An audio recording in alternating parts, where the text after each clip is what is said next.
Good morning, members. We have quorum and the meeting is going to begin. My name is Councillor Alejandra Bravo and I'm Chair of the Economic and Community Development Committee. We have quorum and I'm therefore calling meeting 15 to order. Welcome, everyone.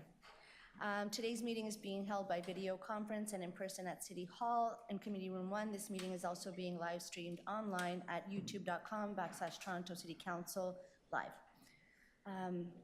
I'd like to acknowledge the land we're on and recognize that this committee meets on the traditional territory of many nations, Anishinaabe, Chippewa, Haudenosaunee, and Wendat peoples included, and is now home to many diverse First Nations, Inuit, and Métis people. And we also acknowledge that Toronto is covered by Treaty 13 with the Mississaugas of the Credit.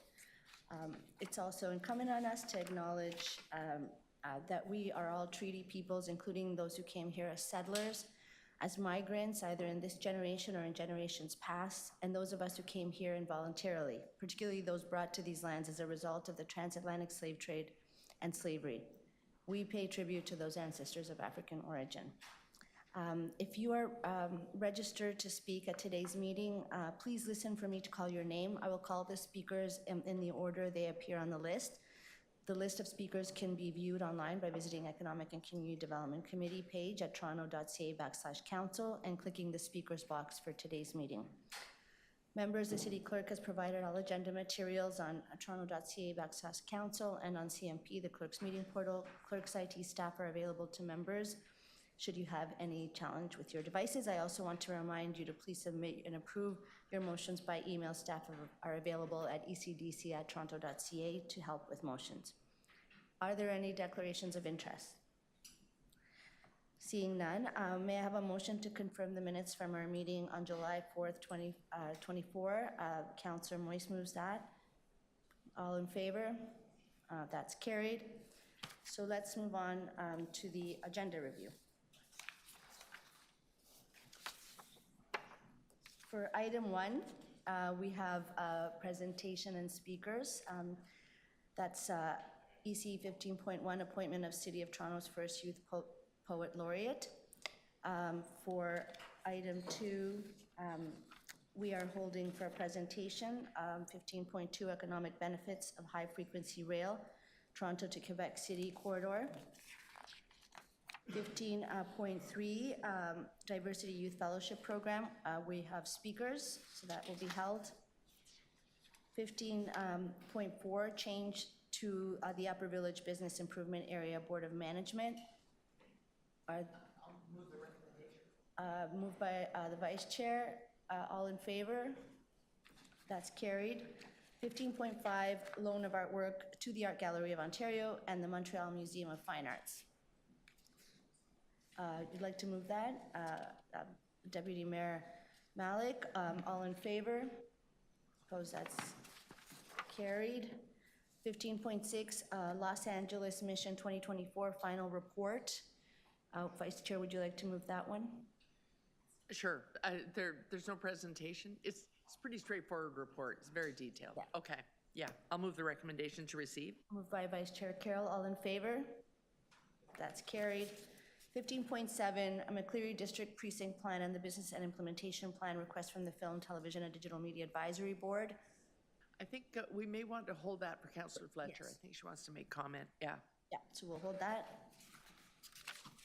15.8, advancing action on the impact to action final report on anti-Black racism in Toronto Police Services presentation request. That's held for speakers. 15.9, Ombudsman Toronto Housing Unit Status Report 2024. I am going to suggest that we defer this item, as this report will be coming next Monday to the Housing Rights Advisory Committee, and so that we are able to hear from that committee first before it moves forward. I've asked the clerk to prepare a motion. And so are there any concerns or questions of myself as a mover? For October 23rd? Yes, for the October 23rd meeting. Okay, so we're just going to move it like that, defer to the next meeting on October 23rd. All in favor? That's carried. And then we have 15.10 Toronto International Pizza Festival, and we're going to hold that for Councillor Cole, or Deputy Mayor Cole. Terrific. So we are now back to EC 15.1, appointment of City of Toronto's first Youth Poet Laureate. So we're going to have a presentation from staff. Woo! Welcome.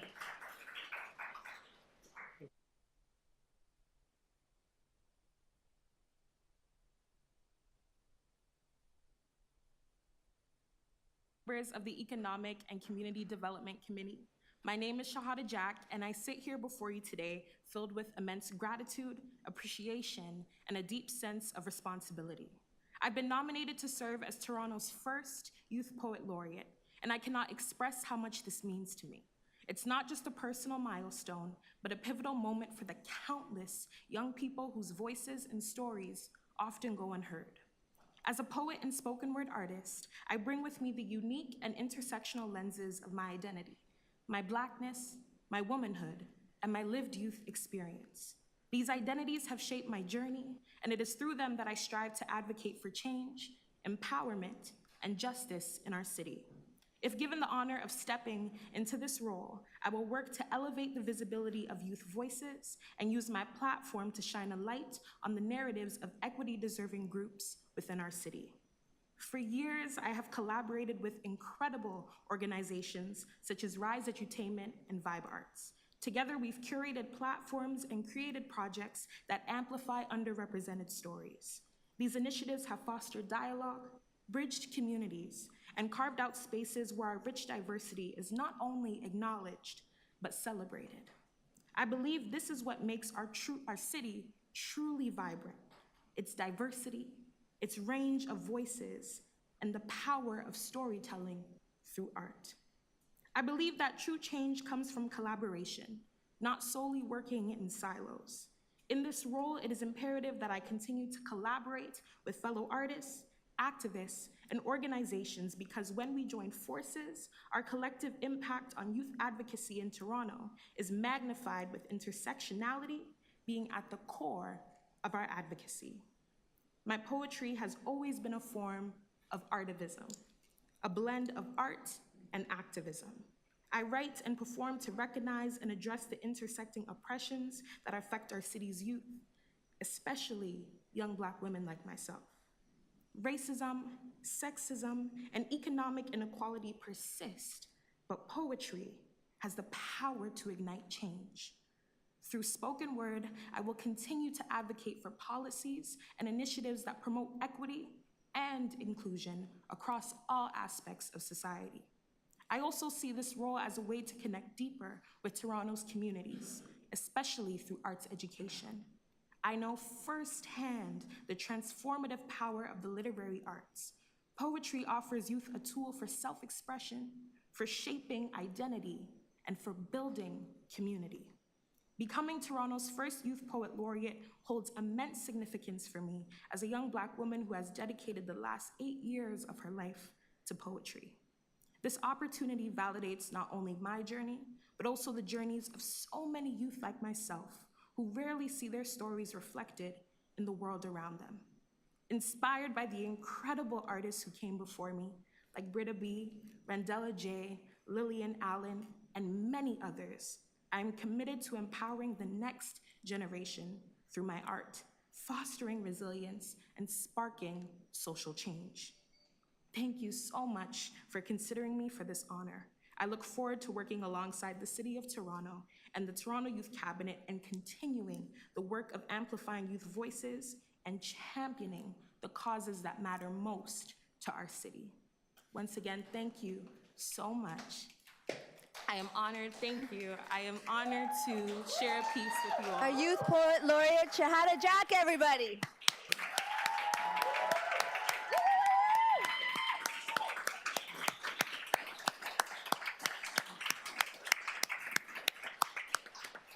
Thank you. And before we go on to speakers of the public, I also want to recognize that our Poet Laureate Lillian Allen is in the house.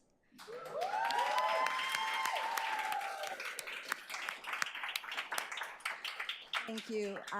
So I think we would do, first we have to go to speakers, and then if you want to stay, if there are questions of yourself or any staff, we would welcome that from members of the committee. And then if people want to speak on committee, we can do that, but we should go to members of the public who've requested to depute today first. So thank you very much, but stick around. Thanks. Madam Speaker, are we taking a picture? I think, should we do the speakers first? It is the tradition of Economic Development Committee that we get to take a picture whenever we appoint a laureate. The photographer's here. I just wondered when you wanted to do it. I think that we are going to hear the speaker, and we'll take the photo at the end after we move the item. I just hope Miss Lillian sticks around, because I think it would be nice if she joined us. She knows, right? Yeah, you do. Okay, so we just stay around for please, and then we're going to call the first member of the public who wishes to depute right now to the microphone. That's Waleed Kogali Ali. So thank you. Youth Poet Laureate, and we're just going to give the mic over to Waleed. Thank you.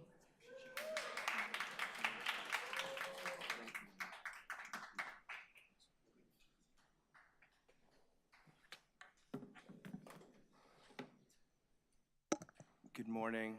Good morning, members of the Economic and Community Development Committee.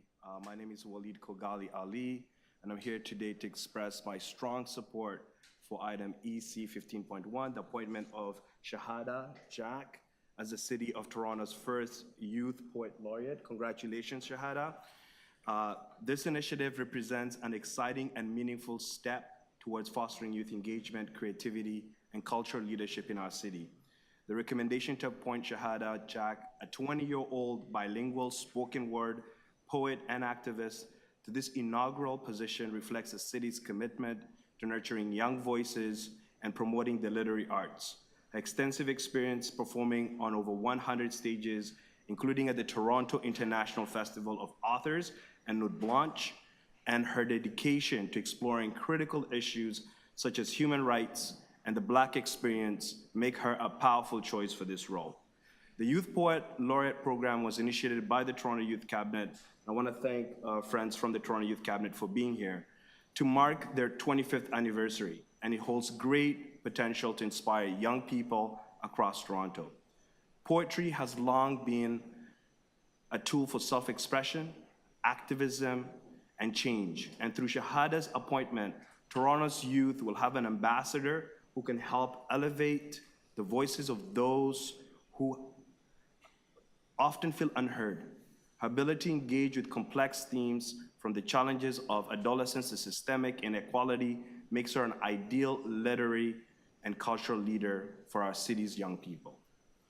The role of the Youth Poet Laureate will not only highlight the importance of poetry and language, but also create spaces where youth can see themselves reflected and empowered to share their stories. This is especially important in a city as diverse as Toronto, where young people from different backgrounds and experiences need platforms that affirm their identities and provide avenues for their artistic and personal growth. In addition, the program aligns with the city's broader objectives to support youth, foster inclusivity, and promote social justice. At a time when young voices are rising across the globe to demand change, Shahada's leadership as a Youth Poet Laureate can bring attention to the transformative power of art in addressing societal challenges and building bridges between communities.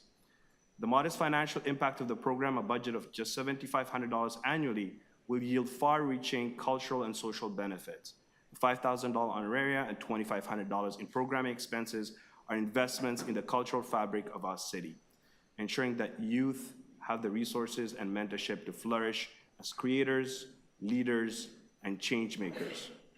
In conclusion, I wholeheartedly support the appointment of Shahada Jack as Toronto's first Youth Poet Laureate. I encourage this committee and City Council to recognize the vital role that youth leadership in the arts can play in shaping a more just, inclusive, and vibrant Toronto. Thank you for your time and consideration, and thank you, Shahada, for being our first Poet Laureate.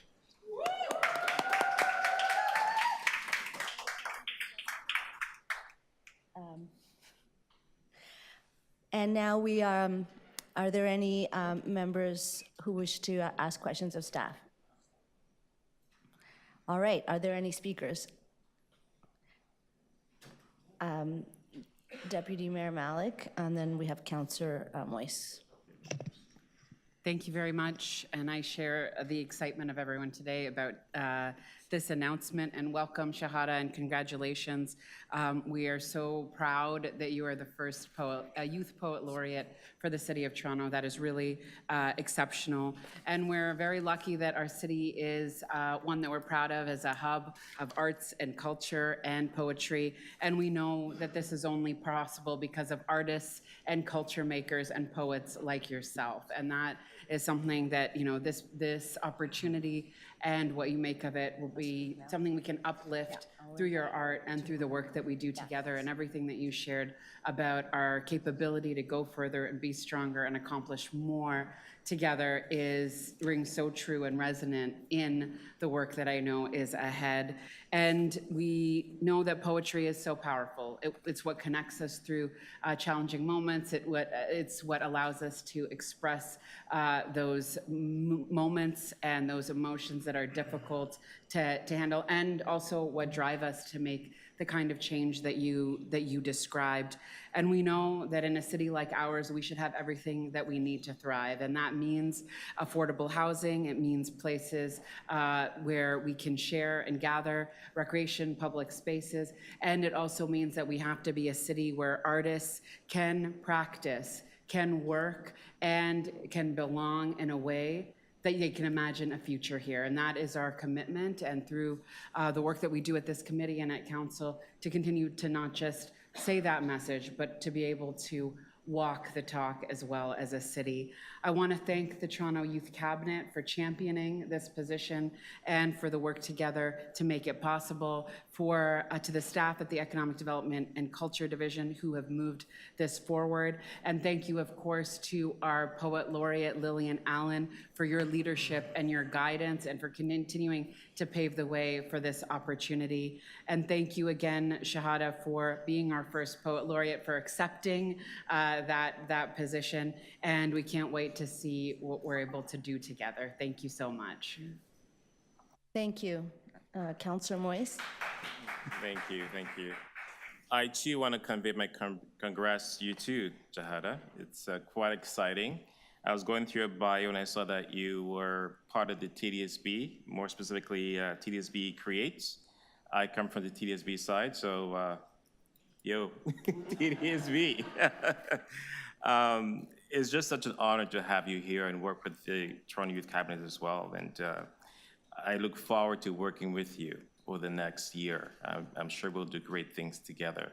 And of course, anything that we can do to support you as council and council members, we are here for you. It's important that, you know, Black women, Black people, their voices are elevated throughout the city, because we make up this diversity of our city, and you're part of that. I'm so happy that you're here. Thank you. Thank you. We have now Councillor Carroll, Vice Chair. Well, it's similar thanks, but I just wanted to highlight Stephen Menser from the Youth Cabinet. We don't often do things this quickly. This is a conversation that was had a little more than a year ago. And Stephen didn't register to speak. I don't think he wanted to take away from Shahada's words, but he does bear highlighting for his tenacity in moving this through as fast as we did, because it wouldn't have happened without your push. Thank you so much. Thank you. So now that members of a committee have spoken, we are going to hear the powerful voice of our Youth Poet Laureate, Shahada Jack, and we'd like to invite you back to the microphone to give us some of your beautiful words, please.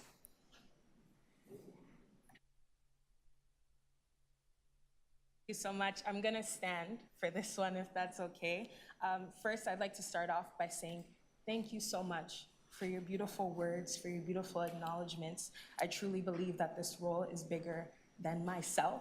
It's for those of us who dreamed of ourselves being in roles such as this and in rooms such as this. And I hope that in this work that I do as first Youth Poet Laureate for the next 2 years, that there are young youth and little girls who can see themselves on the screen and know that they can accomplish and achieve big things. So this poem I have for you all today is titled Her Story, and I believe it's truly a testament to the future of our city. So before I do that, if you can hear me, can I get some snaps? Okay. Can I get some stomps? All right. Can I get a And I'm from Scarborough, so can I get a geez? Okay. So if you hear anything that resonates with you today, that hits you right here, that touches your inner child, snap, stomp, give me a be in this moment together. Feel this moment together because it is for all of us. Do you know your story? The one that isn't inherently prefixed by the word his. The one that doesn't force womanhood into a monolithic experience. Do you know your story? The one that is still yet to be written. The one that is the understated epilogue of your ancestors' greatest wishes. Do you know your story? The one that will someday be the blueprint of your unforgettable legacy. The one that doesn't hide your moments of vulnerability. The one that doesn't shame your fears into disastrous silence. Know that your story is more than institutional expectation and societal perception. Your worth is more than profitable trauma, stolen features, and extorted identity. There is more to you than beauty, body, pain. There is a sacred power in your gifted name, a hidden memory in the mother tongue that speaks it. There are buried queens that could have only dreamed of your existence. There are little girls who find purpose in your footprints. Young woman, I hope you know. You are the joy that dances in your laughter. You are the strength in your curls. You are the hope that is birthed in despair. You are more than a hashtag. You are the soul that sparks the movement. You are the vessel of endless possibilities that shine every time you open your eyes. You are the champion of her story when history is challenged. You are girl, woman, human.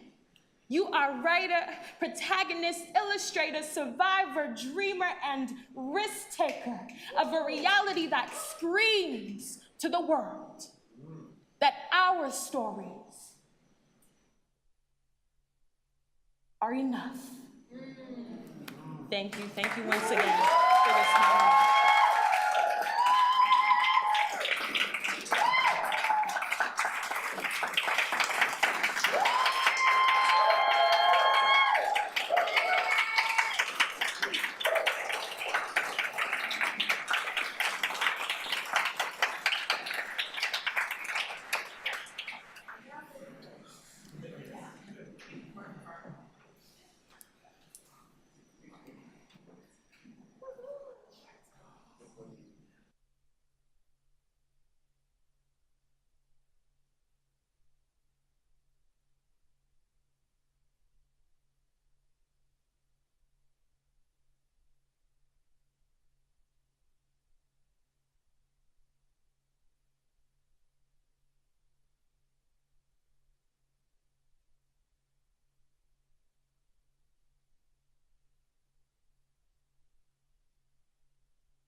Members, we need to come back so that we can move that motion.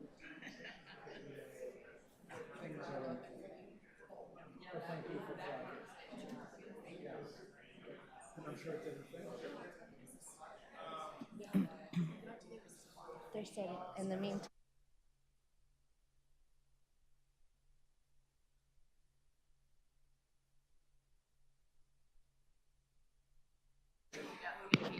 Hi, members of committee, Councillor Moyes, Councillor Fletcher, Councillor Malik.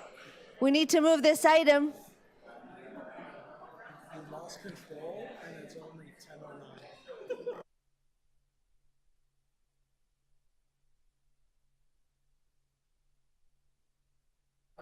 This is on my.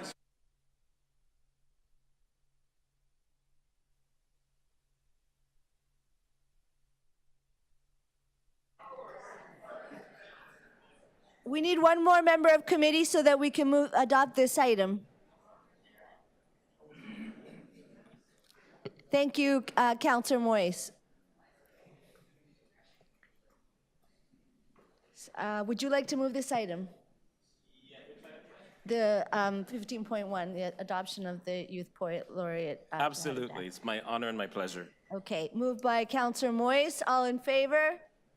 That is adopted. Thank you very much. While the festivities go on in the room, we are going to move on to the next item. EC 15.2, Economic Benefits of High Frequency Rail, Toronto to Quebec City Corridor. We have a presentation by Vinay Sharda, Vice President, Local Government and Community Partnerships of Via High Frequency Rail. And I see someone else. If you introduce yourself when you speak, that would be great. So we're going to turn it over to you for your presentation. Welcome to committee. Thank you so much. My name is Vinay Sharda. I'm the Vice President for Local Government Community Partnerships with Via HFR. I'd like to thank Paula Fletcher and her office for supporting our ability to be here today. I will say, we are not going to be as exciting as what you just heard. But congratulations, and as someone who is a first-generation racialized male myself in the city of Toronto, I am always so impressed with the level of importance and dedication that you give to that. So thank you so much for what you do, and thank you for the successful Laureate. To my right is Trevor Anderson. He is a part of our team, and he is on our technical side, and Jim Gray from our team as well. What we are looking to provide you is our first presentation to Council about the high-frequency rail program. In December of 2022, the federal government made a decision to create a subsidiary of Via Rail Systems itself, and as part of that, the view was to create a more dedicated, faster, reliable, 100% electrified service between Toronto and Quebec City. And what makes this extremely exciting for us as we go through the presentation is really to tell you that things have changed from some of you may have heard about this presentation or this solution a number of times in the past. We are at a certain point where the program itself has advanced into procurement. There's a review of that procurement process now. And of course, ultimately, there'll be a federal decision. But what we'd like to tell you today is, of course, Toronto is such an incredibly important part of this solution and the benefits that will come to not just Toronto, to the region, but ultimately we feel nationally between Toronto and Quebec City. As an example, in some of the stats, and I think the presentation will be coming up soon, and certainly it was on the agenda, is that we're talking about 60% of the national population exists between this corridor, between Toronto and Quebec City. There are about 700,000 students in 30 post-secondary institutions along this corridor. We also know that nearly 1,000 kilometers of new track, 100% electrified solution, is going to have a great level of impact on the local economy and the regional economy. Please go ahead. And so as we start thinking a little bit about what the solution could look like, it was important to us that the City of Toronto, this committee, had an opportunity to receive a high-level presentation about where things are at, and also our commitment that we'll return to committee as more information becomes available to us in respect of the decision post-procurement review.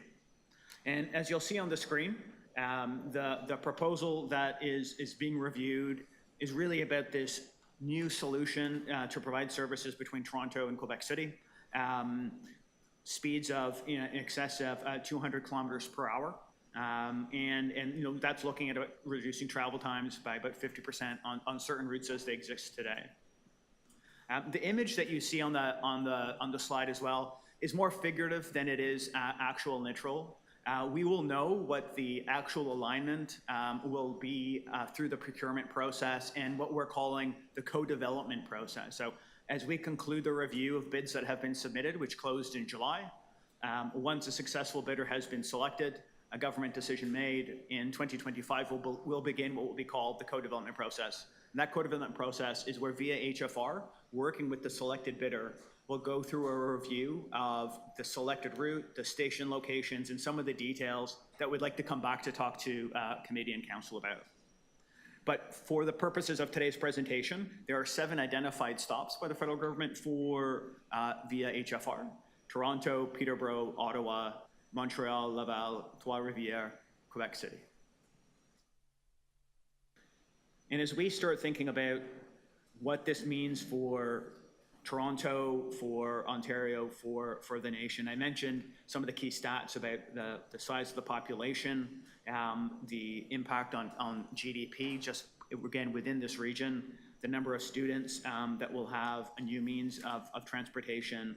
In one of the ways that I frame this as I've been delivering this presentation to different audiences, really to say, in some cases, decisions have been made to deliver infrastructure that's required, and sometimes that infrastructure is delivered at the moment that it's needed.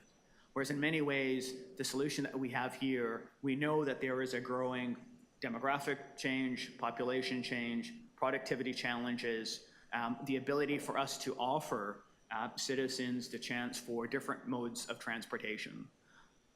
And why we know something like this is needed, as an example, there has been some recent surveying of Ontario and Quebec populations, and 92% have come out in favor and support of what this solution is offering.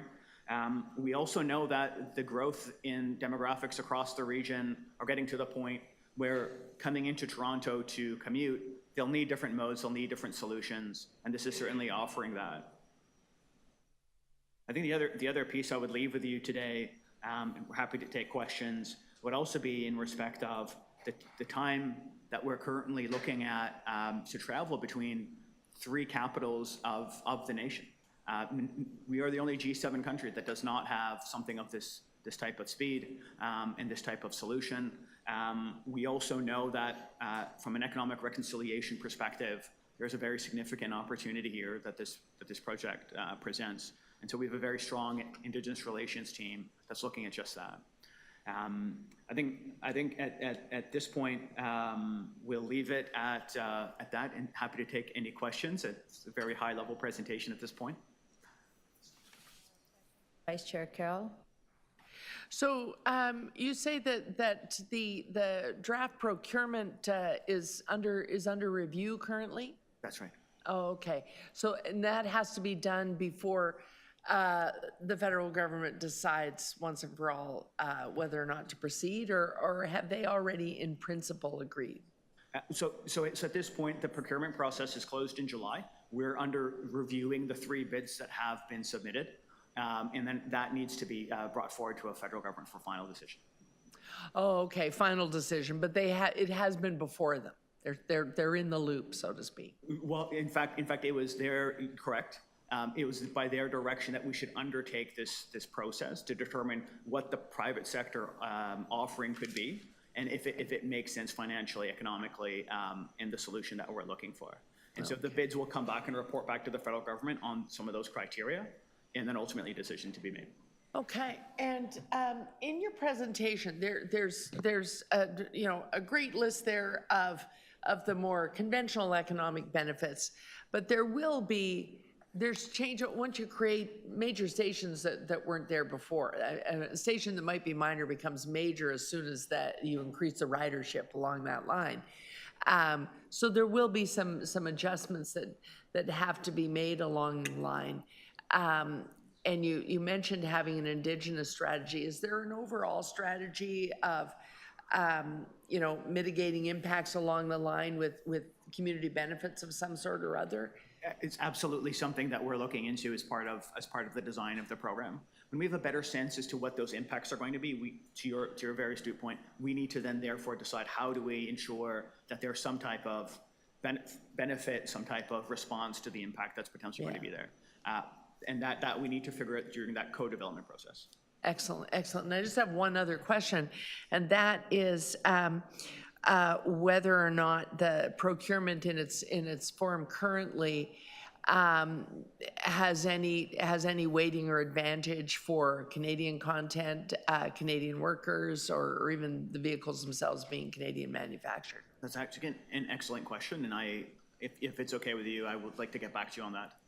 Myself, I don't have that off the top of my head. Excellent question, but I don't have an answer. No, we would like to hear back on that, though, because we do have some excellent manufacturers working in Ontario. Indeed we do. Indeed we do. Okay. Thank you. Those are my questions. Thanks, Madam Chair. Thank you. I'm going to pick up on those questions. Thanks for asking about the opportunity for Canadian companies to be part of this. I just to probe a little deeper around the request for proposal and then envisioning potentially that a project agreement might include certain opportunities for employment, whether it's operational or during construction or maintenance, for populations that are along the corridor that may be far from the labor market or are getting, for example, trying to get into the trades.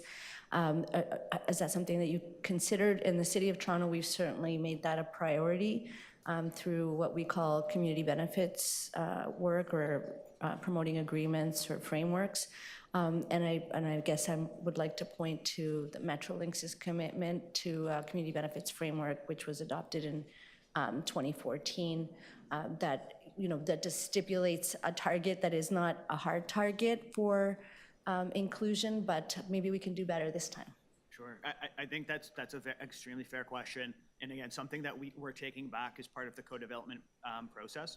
The procurement, and just to get to your first question, the procurement was designed in a way to create and allow that sort of flexibility, because we know that the time it will take, which by the time the procurement is closed and by the time the first piece of construction has actually begun, things will change. And we need to create enough flexibility to allow for that change. So whether it's CVA, whether it's Indigenous reconciliation, economic reconciliation, whether it is innovation in delivery technologies, we need to be able to have some of that space to do so. So what I would say is that post-award of the procurement, we would welcome the opportunity to come back and have some of these questions sort of flushed out on what is our plan, what would that schedule look like, how do we ensure that the TTC and city officials are looped in, which I should say we have recently briefed the TTC and been working with city officials on this at this level. And as we get deeper, we are also committed to coming back to work with them as well. Thank you. It's great to hear, because equity is a wonderful principle to drive economic activity and growth, and appreciate you being here. Are there any other questions of the speakers? Any speakers on this item? Go ahead. Thanks. Thanks, Madam Chair, for having this presentation on the agenda. The reason that I felt strongly that it should be here is I think it's sooner rather than later is when you start to think about these things, because there will be an impact on the community. So let's talk about the community benefits together and the community potential together.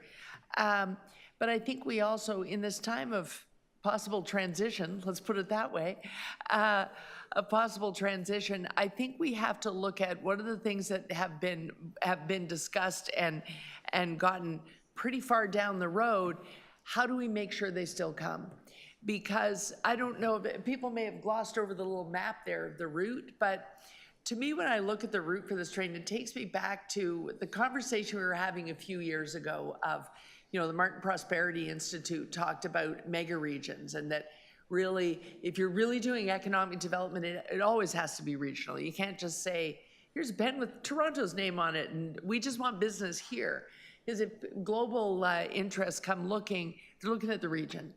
And so, Richard Florida talked about regions like Tor-Buff-Chester, and what was the other one? Tor-Montreal, which was, that's basically Tor-Montreal right there, the mobility between them.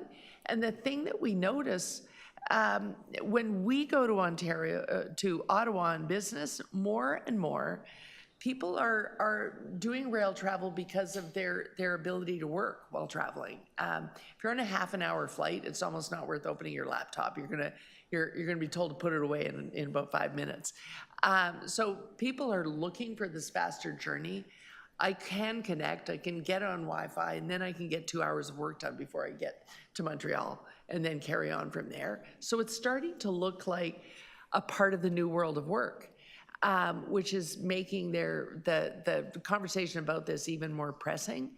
And so I wanted us as Economic Development Committee to wrap our head around the fact that this is a thing that is coming, because we may have to turn from, we're interested in this, it would be a great thing to add to our own economic development pitch for the GTHA, to we may have to become advocates for the work on it to continue through a transition and into a new government. And so the timing of adding to the agenda is perfect, and I want to thank you for that. And thanks for coming. Thank you very much. And just my last point, forgive me for the record, it was Councillor Carroll that invited us to the presentation today. I think I may have misspoken about that. Thank you so much, and we look forward to being back and sharing more with you as the project evolves. Thank you. Thank you. Are there any other questions? No? Any other speakers? Thank you for coming, and maybe we can, we would like to move your Sure, I'll move recommendations. the presentation, yeah. So we're adopting other recommendations in the Vice Chair's letter. All in favor? That's carried. Can I just We'll move on clarify to- that, Chair, that, Oh, you would like to speak? no, I don't want to speak. I just want to say thank you very much for saying I really helped you, but it wasn't me. It was Councillor Carroll. So I want to make sure she gets the credit for getting you here. We've both been around for the exact Yeah. She's so beautiful. I thank you very much for confusing us. Thank you. Thank you. We're going to go on to 15.3, Diversity Youth Fellowship Program, and we have speakers on this item. The first speaker is Zachariah Abdullah. Welcome to committee.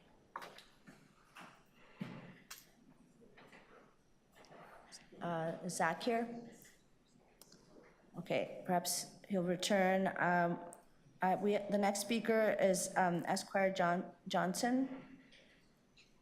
Welcome. You have 5 minutes. All right, so good morning, everyone. My name is Esquire Johnson. I'm actually here serving as a board member for Urban Alliance on Race Relations. Earlier this morning, we had the opportunity to hear from our new poet laureate, Shahada Jack. And as a proud Scarbarian and also a former collaborator of RISE, which is where she had come from as well, it's amazing to see the legacy of artivism that she had displayed. And it's not just in terms of the performance that's being done, but the importance of transformative change. And in that spirit, I'm honored to actually be a part of, be able to actually be the voice of our board as we actually support the Diversity Youth Fellowship Program and talk about its importance at this particular time. Now, again, within our organization, Urban Alliance on Race Relations, we're a nonprofit charitable organization that works with community, public, and private sectors to provide educational programs and research that are critical in addressing racism in today's society. And within the board that we actually have a variety of professionals from varying sectors, and we collectively recognize the importance that policy development and civic action have in combating racial discrimination in our communities. And we fully support the essential work that's being done within the Diversity Youth Fellowship Program. Now, Urban Alliance had launched the program in 2018 with the purpose of enhancing leadership development skills in racialized youth with a desire to learn more about local governance and policy. And participants within the 5 cohorts that we have within the program gain key skills and experience as they support building a city hall that is responsive to the needs of diverse communities. Now, candidates that are accepted into the Diversity Youth Fellowship Program take part in training sessions that explore such topics as practical political communications and successes and failures in policy. Participants are paired with civic mentors that help guide their personal and professional development, and they take part in community projects designed to establish connections between City Hall and the communities that program fellows are a part of. One of the key examples of the work that our Diversity Youth Fellowship Program has done that speaks close to me was taking part in a critical research project that was led by the Zero Gun Violence Movement, which was founded by community activist and one of my mentors, the late Louis March. Candidates are also assigned placement within the Toronto City Council to provide valuable in-person experiences within the political environment. Now, on behalf of Urban Alliance and our board, we share our gratitude for the continued support that we receive from the City of Toronto and the many councillors and staff who have actually allowed for this important program to grow and impact the lives of racialized youth within our city. There's a lot of times, even outside of this script, where I have the opportunity to be working with the Toronto District School Board and also in the other community development work that's being had. And there's a lot that's to be said about bridging the gap between the importance of transformative change that young people have, and making sure that there is that youth voice that is brought to this table, and making sure that those inroads are being met. And we recognize the importance that the Diversity Youth Fellowship Program has in terms of bridging that particular gap. And again, we appreciate the City of Toronto's support in terms of continuing that essential work. Now, we'd also like to thank our corporate and foundation sponsors, as well as community funders, because of course, nothing can get done without a little money to be able to put it behind. And we've been fortunate to receive consistent donations from our supporters ranging from as low as $10 to as high as $50,000 to continue this work. And because of this breadth of support, we look forward to the continued expansion of the Diversity Youth Fellowship and making sure that more racialized communities are able to be a part of the important work that's being done within the program, as we aim to engage and energize more young people to get involved in the positive growth, visibility, and success of their communities. Now, it's my understanding that you will be hearing from our Executive Director, Nathan Shan, later on today. So feel free, if there are any questions, insights that you would have, I can actually share towards that in terms of on the board level. And at the same time, you'll be able to speak with Nathan a little bit more to be able to get the minutia of the program as well. Thank you so much for your time. Thank you for coming. Are there any questions of the deputant? Well, thank you for joining us. We'll go back to the first deputant, Zakaria Abdullah, and then ask that Shahitya Ravindran prepare to speak. So welcome to committee, Zakaria, and thank you for joining us. So that's it.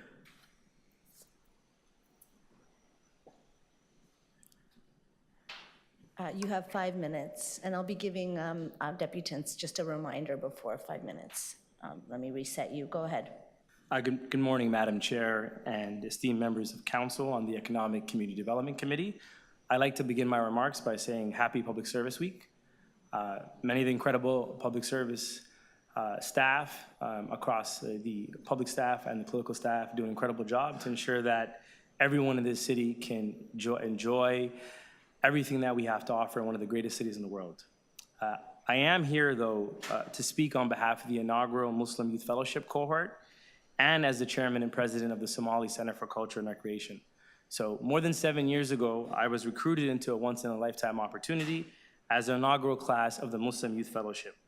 At the time of applying, I spoke to mentors and friends about the opportunity, and I got asked, unfortunately, are you sure, Zach, that you want to openly show up as your full self? In a lot of these professional spaces that have not historically been very inclusive of people from our faith. But then I asked them back, if change does not happen with this inaugural Muslim Youth Fellowship cohort, when then will it happen? And 7 years later, I'm happy to say that the change has not stopped because of the great work of our city staff and many of you on council. So give yourselves a round of applause.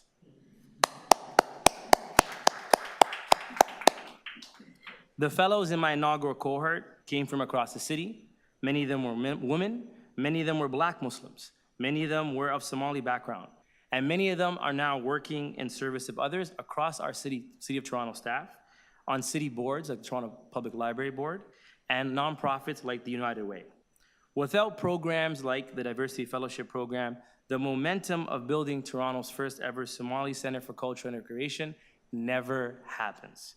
For example, a majority of the Somali Center board members got their first opportunity through the city building program that Urban Alliance for Race Relations presented to the city. This very program that we're discussing now. 7 years ago, a policy decision was made to support the Diversity Fellowship Program, and I cannot tell you how many lives and careers, including my own, have been changed. And I can tell you that communities are excited, not only about the work that the Somali Center is doing, but they're excited about how Toronto is practicing its new strength of inclusion. And that's what makes many of us so proud. And I believe because of this great city staff, there are more diverse projects that are going to be birthed out of this program. Law-standing projects that live longer than people is the city building sweet spot between policy decisions and political decisions for Toronto to embrace becoming and being the most inclusive city in the world. You don't become stronger in the civic gym of things without lifting up others, no matter the background they come from. Inclusion, not diversity, inclusion has to be our strength. Diversity is an old muscle. So let's get stronger together by flexing inclusion through programs like this in all that we do as a city. Thank you for your opportunity to speak, and we appreciate the continued support for this incredible city building project. I'd like to also sincerely thank many of the founding members of the Muslim Youth Fellowship, Mohammed Hashim, Dolly Begum, Samia Abdi, Siham Riale, Ruby Latif, and everyone on council who supported this incredible vision of the Muslim Youth Fellowship and the Diversity Fellowship Program. And I want you all to see me as a young person. I'm not young anymore, I have young people and my family now. But as somebody who represents when young people in our city who want opportunities, because in this city, like anywhere else in the world, talent is universal, it's everywhere. No matter if you're from Scarborough, if you're from Rexdale, if you're from Alexandra Park, if you're from Regent Park, if you're from Lawrence Heights. But opportunity, sadly, is not universally offered. And this program changes that paradigm. So thank you so much, and let's keep up the great work together. Thank you very much. I don't think there are any questions, but we appreciate you being here. Oh, sorry, there is a question. Go ahead. It's not really a question, but I just want to say that you are extraordinary. And you make this city a better place to live. Thank you for all that you do every day. Thank you so much, Councillor Moyes. And like I said, you know, this city represents much more than just hope. So I look forward to seeing and meeting a lot more of the young people that are part of this program. And hopefully you see them on council, and hopefully you see them deputing and working on incredible projects. Thank you. Thank you. So we'd like next to invite Shahitya Ravindran online. Thank you. Welcome to committee. You have 5 minutes. Good morning, Madam Chair, and good morning to the members of the Economic and Community Development Committee. My name is Shahitya Ravindran, and I'm an alumna of the 2022 Tamil Youth Fellowship organized by the Urban Alliance on Race Relations. Today, I'm here to share my experiences as a fellow and to advocate on behalf of the alumni of the Diversity Youth Fellowship for the renewal of this transformative program. I want to express my gratitude for the opportunity to highlight the profound impact this initiative has had, not only on my personal journey, but also on the broader community I represent. As a Tamil youth, opportunities for involvement in local governance have often felt out of reach. Many of us struggle to find a platform to advocate for our community's needs. However, the Diversity Youth Fellowship, supported by the Urban Alliance on Race Relations, provided a vital space for us to engage meaningfully. I gained invaluable insights into the challenges faced by the Tamil community, as well as broader issues affecting the city itself. I learned how the city addresses these challenges and actively participated in various community events, which deepened my understanding of public service. One among the many components offered by the fellowship was a placement opportunity in a member of Toronto City Council's office. Through my experience in the mayor's office, I learned how local policies are created and implemented. I gained insight into the specific challenges our community faces, particularly regarding representation and access to resources. Additionally, I also recognized how crucial civic engagement is and how our active participation as youth can significantly influence decisions that impact us. So for my project, I focused on increasing civic engagement among the Tamil youth in Toronto, highlighting the barriers we face when navigating local government. This initiative was designed to offer some kind of actionable steps so that better feel equipped and youth can advocate and make meaningful participation in their communities. The experience not only expanded my knowledge, but also ignited a deeper passion for public service, motivating me to continue advocating for impactful change beyond the many valuable opportunities I encountered during this fellowship. It transformed my perspective, boosted my confidence, and opened doors to new career paths and higher education.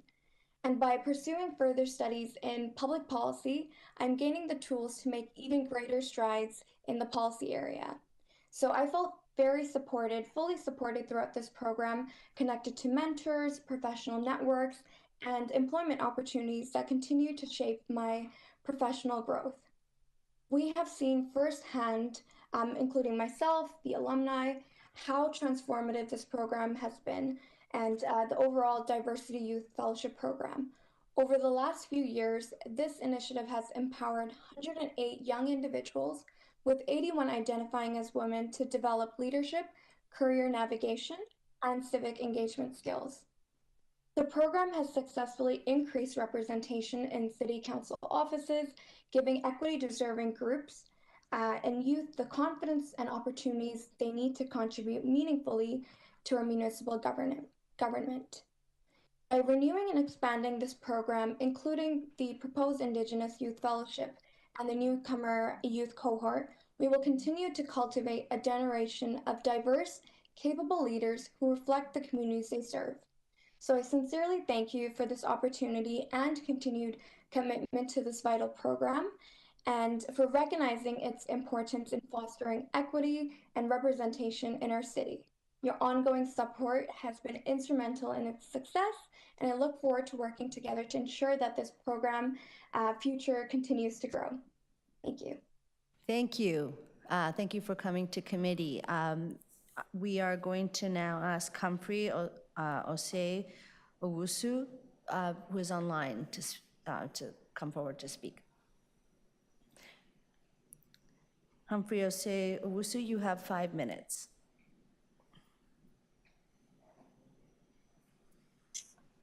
Hello? Hi, welcome. You have 5 minutes. Thank you. Good morning, members of the Economic and Community Development Committee. My name is Humphrey Osei Owusu, and I'm here to speak in strong support of the Urban Alliance on Race Relations requests for the renewal of the Diversity Youth Fellowship Program. As a I'm an alumni of the Black Youth Fellowship, and as a Black Youth Fellow, I've had the privilege of working with Counselor Anthony Pruzza, where I organized a community wellness event focused on yoga to promote physical and mental health. It was a impactful experience as it allowed me to engage with the community and see how public service made a difference in people's lives. But the Diversity Youth Fellowship, the program is crucial because it creates pathways for youth to participate in public service and policy development, which are fields that are often underrepresented. Through the program, I've gained valuable skills in advocacy, community engagement, policy. And one of the benefits of the program is that it empowers young leaders to bring their lived experience into the decision-making process. This diversity of perspectives is essential for creating policies that are inclusive and responsive for all the needs for the community, especially in marginalized groups. Having Black public servants in government leads to more equitable policies and strengthens relations with public institutions and communities they serve. It also fosters trust, which shows that those voices matter when shaping the future of the city. And the mentorship and training that I received through the program equipped me with tools to pursue a career in public service, which is a journey that continued this summer when I completed a SEO program with Ontario Public Service with the Ministry of Education. And this experience further solidified my commitment to working in policy and making a difference in that governmental level. So I strongly urge the community to support the renewal of the Diversity Youth Fellowship Program. It's an investment not only in the careers in Black youth, but also in the future of public service and a more inclusive and representative government. So thank you for your time and consideration. Thank you very much for being here. And I just, before we move on to the next speaker, just to note the way that deputants have spoken is such a credit to the program. We really appreciate you being here. The final speaker is Nitin Shan, Executive Director of Urban Alliance on Race Relations. Welcome to committee.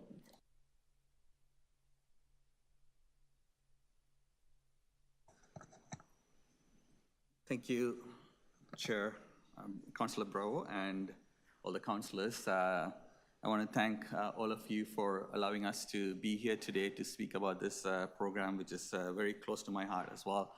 As Zakaria mentioned, I was fortunate to be on council 8 years ago to support and move the motion to have the leaders in the Muslim community who shaped this program and brought it to City Hall, and there were hiccups and administrative pieces that needed to be dealt with, and fortunately we were able to push through to have that inaugural cohort And that cohort of leaders are now shaping a lot of things happening in the public policy realm, including what we heard from Zakaria. So now excited to say that we are going to be starting the 7th cohort of Muslim Youth Fellowship.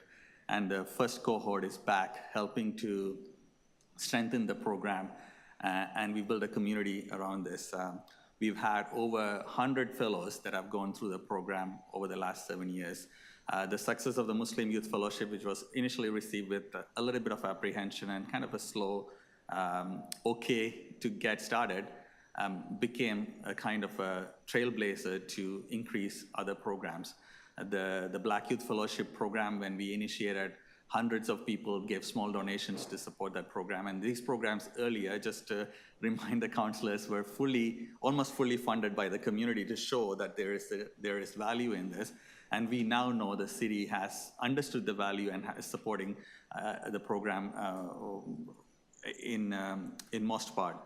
This success has resonated with other cities. We have now 2nd cohort in Edmonton with the help of Canadian Race Relations Foundation. We have the 2nd cohort starting in Saskatoon, and we are in touch with Calgary, London, Ontario, Brampton, and Regina in starting the program next year.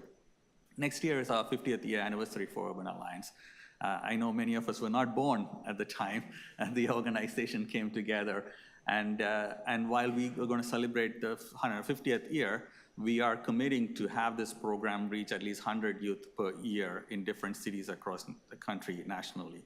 Imagine if the program runs at that rate over 10 years, we would have 1,000 leaders like Zakaria, like Sagitya Humphrey, around the country, connected and shaping these policies together. We have set up a Diversity Youth Fellowship alumni network to build on each other's strength and support each other and grow together and mentor. And some of the past fellows are now donors coming back to help to build the program. So it is the community that we rely on. We know that anti-racism work is hard. And we need more people in different places where decisions are made to do this work in a structural, systematic way. And though it's seen as a youth employment program, I know SDFA friends are here as well, it is also a transformative racial justice program for us as well, because this is how we feel the future of this work is going to continue. So I want to say the real beneficiary of this program is the City of Toronto. Even though we say young people benefit from the program, they are stars, they are capable, they are all fit to be in this space. It's that opportunity that got opened, and the city is better off because of their work.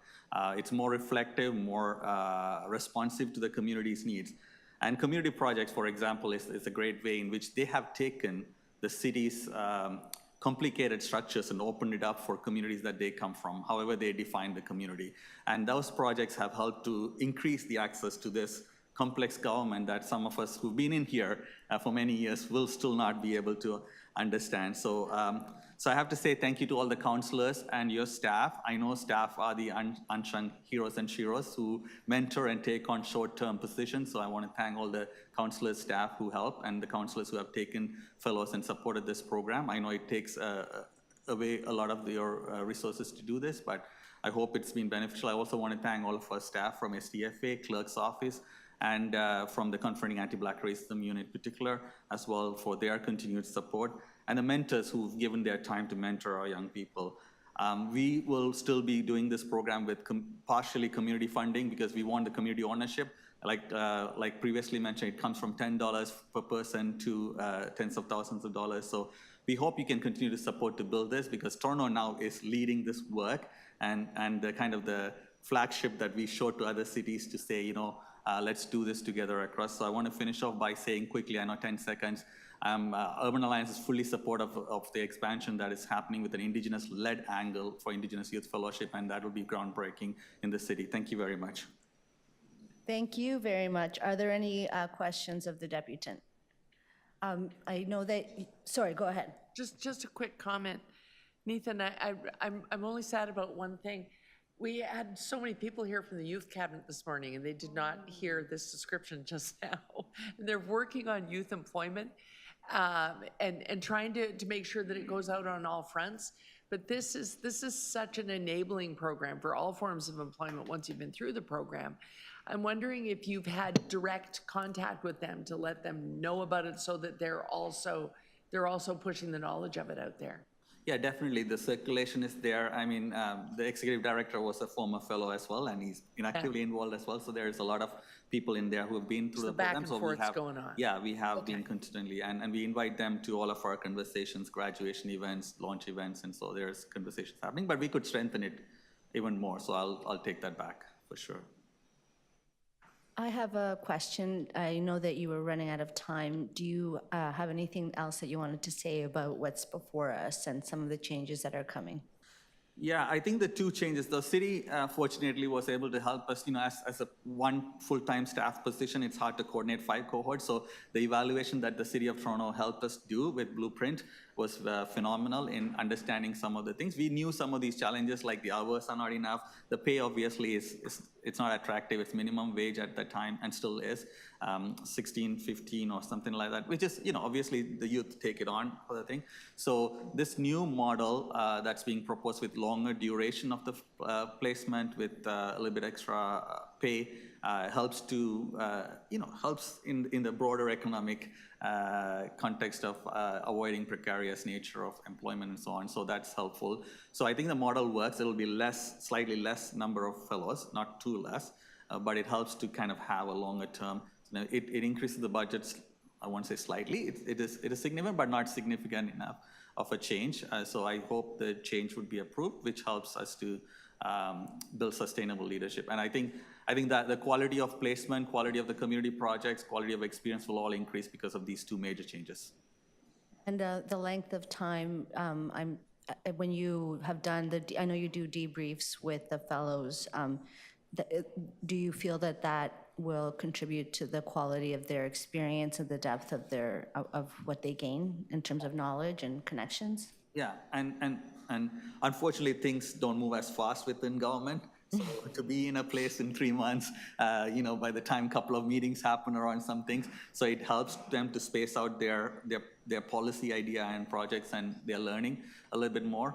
But it also gives them a longer term of an employment possibility that they can actually build to, if you're moving on to next level. So 3 months, I wouldn't complain it was a bad thing. It worked, but I think 5 to 6 months will be significantly much better.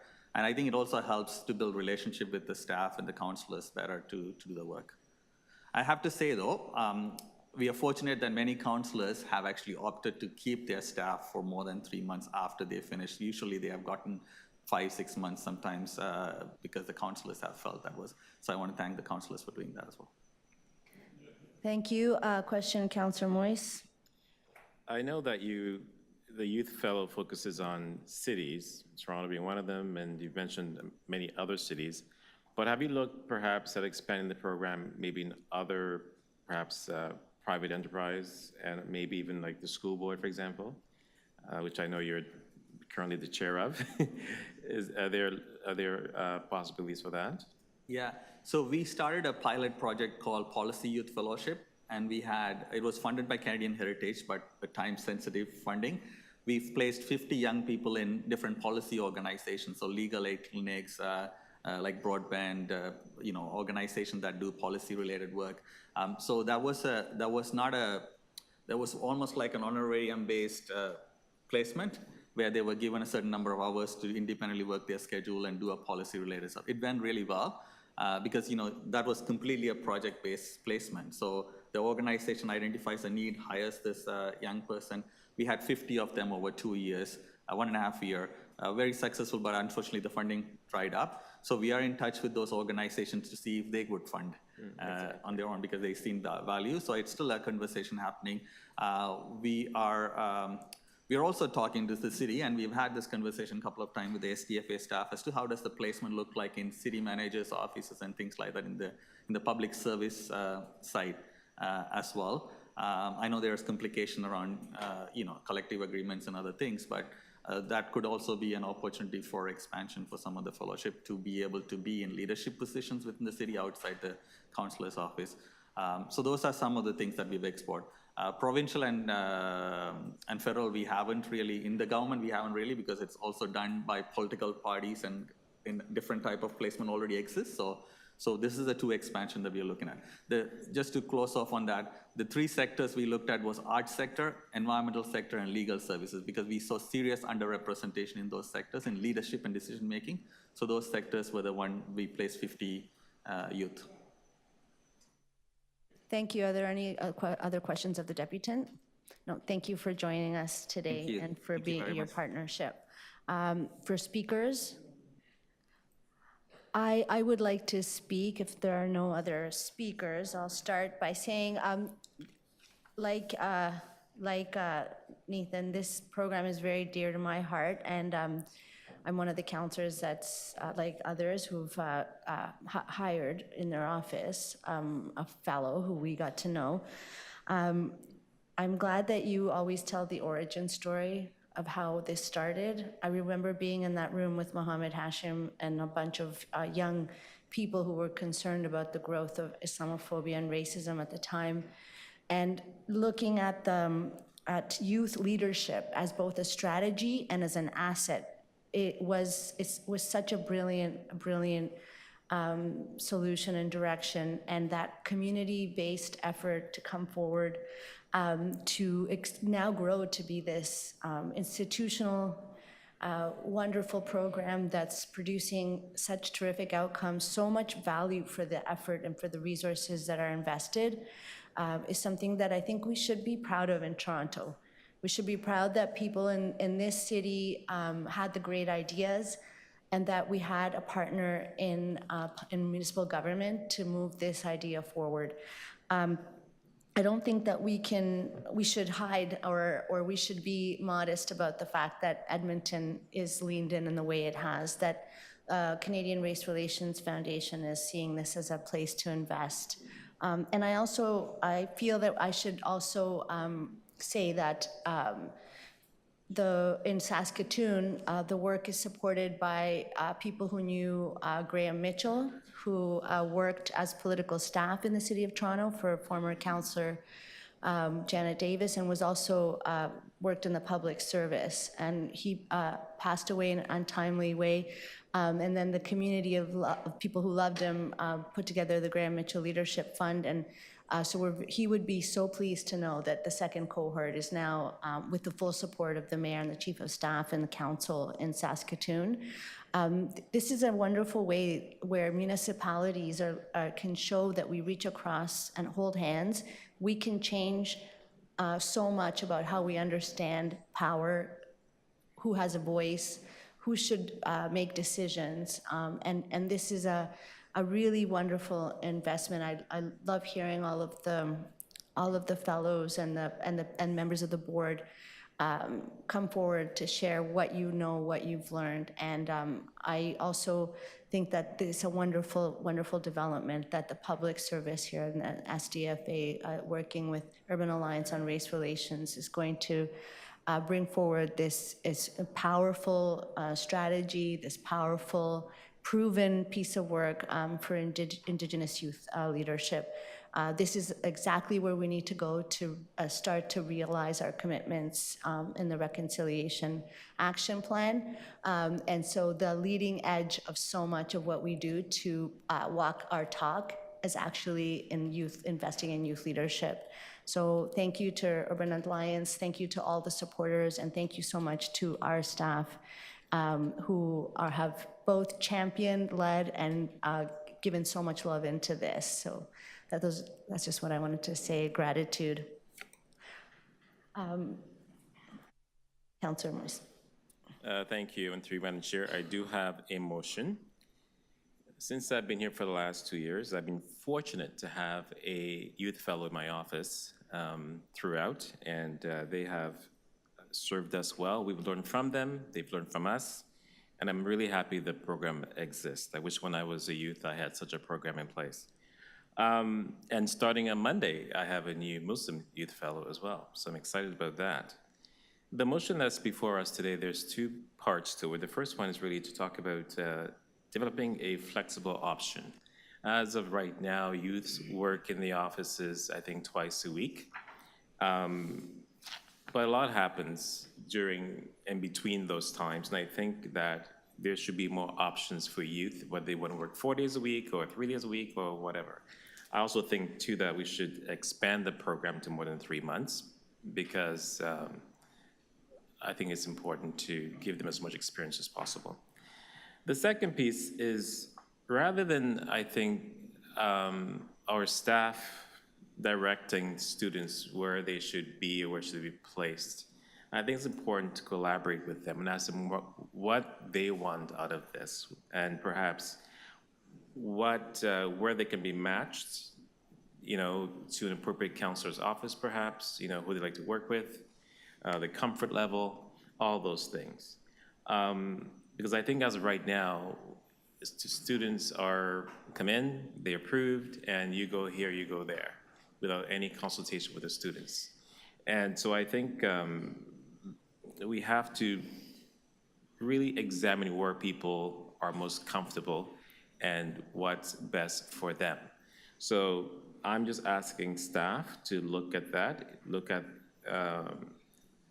taking an inclusive look at how that happens, and also to the relevant qualifications and work experience that they want out of this as well. So that's the gist of my motion. I hope that it will be adopted here today. I also see, though, that in the report here, and I should have asked staff about this, that there is a newcomer youth cohort that's being looked at, and it's not part of the report recommendation saying it's going to start anytime soon. Is it? Okay, thank you for that clarification. So I'm very pleased about that. One of the pieces that I'm really happy about this report is that the Indigenous Youth Fellow is for an 8-month period full-time, and that's really, really exciting. So I wish and I hope that the other youth fellows, the time span will be something similar over time. So those are my comments for now. Thank you. Thank you. Are there any questions of the mover? Go ahead, Deputy Mayor Malik, to speak. Just to speak, yeah, go ahead. Okay, thank you very much, and thank you to staff for this report, and thank you to everyone who has come and spoken in support of the initiative and also this next phase of its growth and evolution. With City Hall in my ward, since I was elected, it's been a commitment of my team and I to prioritize welcome and belonging here. And my hope is that together we pave the way clearer for all Torontonians from all walks of life to see themselves here in the leadership and the decision-making, in the good work of city staff and public service, and in making sure that we carry the work forward of improving our city, and that is good, decent work that they have an absolute right to take on and to shape even better. And that's why my office has also been committed to hosting fellows through the Diversity Youth Fellowship in each round that provides us that opportunity. And we have hosted some incredible fellows, Kalia, Lila, Sarah, and Milan, who've brought their ideas and their interests and their perspectives and made our work better and made our work more energetic and joyful, I would say, as well. And they've done inspiring projects that have extended their work even beyond their time in our office to make it so that people in their communities and in the communities that we represent feel seen in our work in unique ways. And I'm glad that this proposal here will allow us to ensure that fellows get more support, both in the program and in their long-term employment goals, a higher pay rate, and more opportunities to build their networks across their cohorts and across the second floor. I'm also excited about the new programs outlined here that deepen our work as a city with a newcomer cohort in alignment with the city's newcomer strategy, and the Indigenous Youth Fellowship will to be a new full-time program. And this program, as we heard, is having a real impact with greater diversity on the second floor and in our city.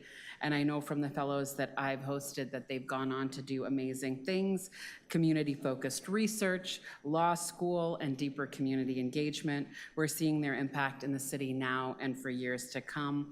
I want to give a big thank you to the partners in this work, Urban Alliance on Race Relations, the ENAGB, Indigenous Youth Agency, and of course, the leadership of Nathan and everyone who brought this seed of an idea forward, who fought for it, who championed it, and for the council that took that on and embedded it into our work, and the city staff who has continued to make it real and enriched it year over year and cohort over cohort. We'll continue to do that work together to keep making this program an exceptional one that sets an example for how this can be done in other jurisdictions and in other places with just as much success and adapted to their individual needs, and to make sure that here in Toronto, we're using this opportunity to build a more just and caring city. Thank you so much. Thank you. Any other speakers? Councillor Fletcher. Yes, I do. I want to say what a fantastic program this is. And it's been so wonderful to have these fellows that come into my office, all the stars that have come in my office and still work in my office, even have been there as a fellow. So I want to really acknowledge the work of everyone who put this together and thought it up. And I'll say Councillor Shan, because you know when you're the former Prime Minister, you get called Prime Minister. When you're the former President, you get called President. So I'm just using that honorific for you as the former councillor who was very involved in pulling this together and thinking about what an impact this would have on the city and for all those young people that actually get to come in and work in very busy offices in the heart of the city, see how the sausages get made in the city of Toronto, and learn so much in order to be able to go on and do other things. So I think one of the worst things is when we came down to 25 councillors, we couldn't keep so much talent and diversity in the city, but just talent in thinking of things like this, in making our city stronger, in ensuring diversity is our strength is not just a motto, but it's real life. So I just want to send out a big thank you to you and others, Mohammed Hashim and others. There was a list that was there earlier, Freed Amin, who oversaw the first one, and he's now chairing the Seniors Housing Corporation. So people that love the city, that love diversity, that work all the time to make this a reality. And I think that's really what this program is, and it's been embraced so well by city staff in seeing what a great opportunity this is to have young people be able to develop in a way that they would never have that access. It's about access, and this gives access to so many people. So thank you for your program. Thank you for the great folks that you've sent to me that are still with me. I heard there's stars in my team, and I just think this is great. The one thing I want to say in adding and lengthening everything is you two have very big offices because you've got these extras. I don't have any extra space. When I get my Muslim fellow, I don't have another chair now. So I'm going to have to ask clerks how we're going to have bigger offices, because it's true. Even though it just is true, in order to be as dynamic as you want, you don't have the space to have a whole number of new people because the full-time folks are in those spaces. So I'm just flagging that for everybody, for us, land poor councillors, unlike some of the others. Thank you. You're the one who wants to face the square. Nice plug. Nice plug there. So, yeah, go ahead, Vice Chair Carroll. I just want to highlight something for city staff, and I guess I should speak as budget chief. This is a tiny lift up from where it was, so of course, I anticipated flying through budget, but I just wanted to underscore for staff, because I don't know if staff have noticed it. I'm sure, many of us have noticed it in the field. We would be sunk without this program in terms of mentoring and building more people into public service interest. a lot of people over the years have always, an easy way to flow into City Hall and an easy place for us to tap was always through student organizing. And the pandemic has meant that there basically was no student organizing. And because the campuses are still hybrid, that pipeline really isn't there. So these people, if not for this pipeline, the opportunities they have wouldn't be coming from anywhere. So at least for now, it's absolutely crucial. But if anything, if that pipeline reemerges on the campuses of the city, then the connections to it can happen.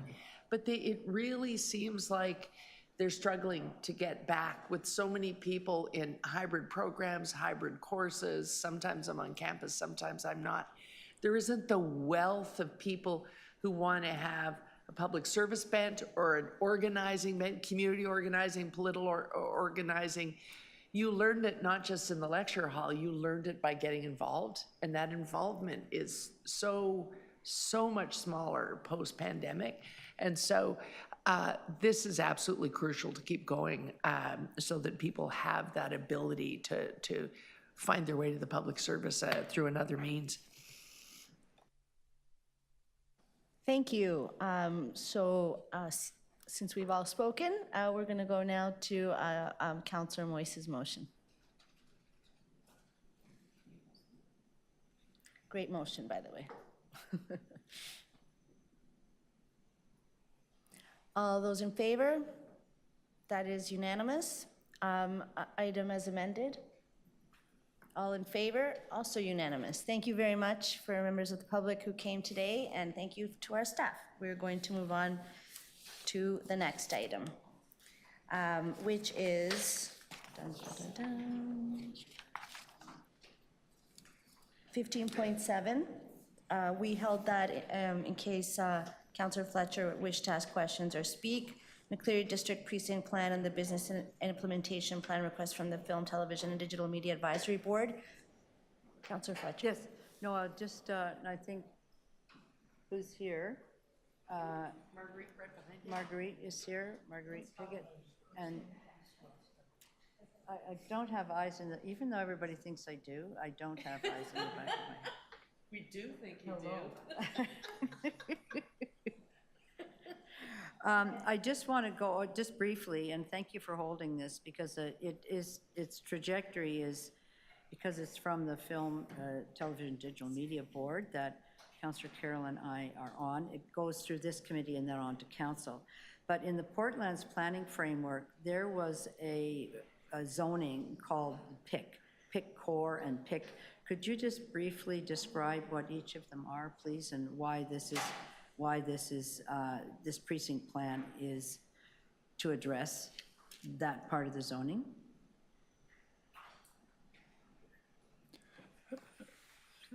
Sure, Councillor. So through the chair, the PIC, it refers to production, innovation, creative uses, which encompass a range of different high-value employment uses that are really essential to the city's economic development objectives.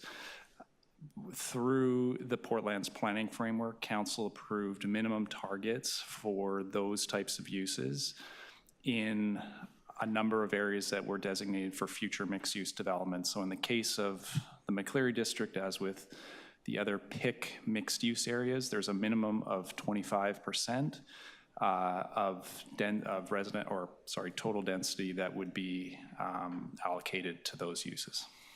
And then the zoning across the south side of Commissioners is what's called PIC Core, correct? Which is? Yes, that's correct. So no residential permissions in the PIC Core area, exclusively PIC use. Residential permissions. Oh, gotcha. So PIC Core is no residential. PIC is the north section, which is the McCleary district, and the zoning is requiring at least certain percentage of that zone, of the precinct, to address the creative industries in some way, shape, or form. And that this report also asks for the building height to be maintained on Lakeshore and lessening as we get close to the Commissioner Street, because on the other side is the Pinewood studio lot, correct? That's correct. So one of the concerns that we've heard from the film industry relates to the interaction between taller buildings and film operations, particularly backlot or other outdoor uses. So we are, as we think through the massing and built form for McCleary District, very sensitive to ensuring that there is no negative impact on adjacent film operations. And what percentage of this site, of this precinct, is owned by the city through TPLC, and what percentage is private? I would have to, sorry, I don't have the numbers right in front of me, but it's approximately 2/3 public, 1/3 private ownership. Private ownership. So we're trying to establish the game plan for this precinct. One of the things that came from the film board was having the residential, the affordable housing that would be required here. And I'm not sure if we have it at 30%. Is it at 30? Is it at 20? In the Portland's planning framework, it was defined as a minimum of 20%. So a minimum of 20 on this and higher on, because it's not 100% residential. So assigning the importance, and I'll ask this to Marguerite Piggott, the importance of assigning affordable housing for this sector, is that an important factor in trying to make sure people can live near where they work? Absolutely, Councillor. What we hear time and again with regard to workforce, which is one of the primary assets Toronto has competitively, is that it's very difficult for them to live in the city. I know we hear this across multiple groups, but it's very difficult for them to live in the city. Working on film sets is very, very long work. Days are 12 or 14 hours. For there to be affordable housing close to the studio precinct is incredibly valuable, especially given the city's concentrated efforts to get youth and historically underrepresented youth into these industries. Affordable housing would be a great asset. Thank you. Thank you very much. Thank you. Are there other questions? Go ahead, Councillor Carroll. So the only question that remains, because it took many years to get to that great plan. How much can we protect it under provincial policy? Do they understand the importance of letting us? I'm having nightmares of Midtown and Focus. Do we get to keep this one? Is I guess what I'm asking. This plan.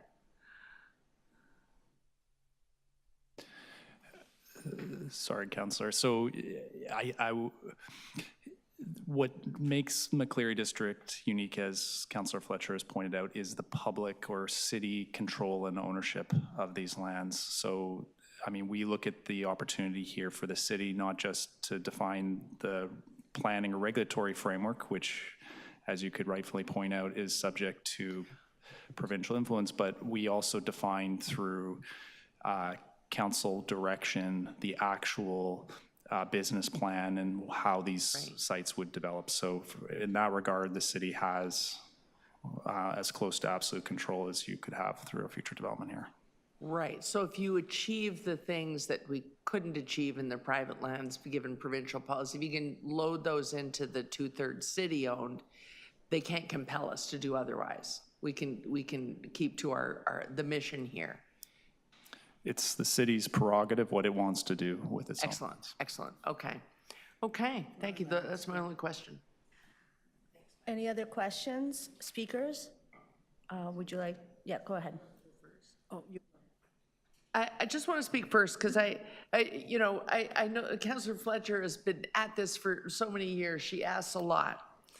But I just want to reinforce that she really speaks for all of us when she talks about possibly creating this dedicated workforce housing. It actually adds a bit of accountability to affordable housing, because when you do gear it, then we have more of a sense of, yes, the units did get created and we know they went to people who needed them, because it adds another layer to who gets in the door here. And a lot of people think, oh, everyone goes into the film business and is instantly wealthy. And in fact, It is, by its very nature, constantly precarious, and it's very precarious work.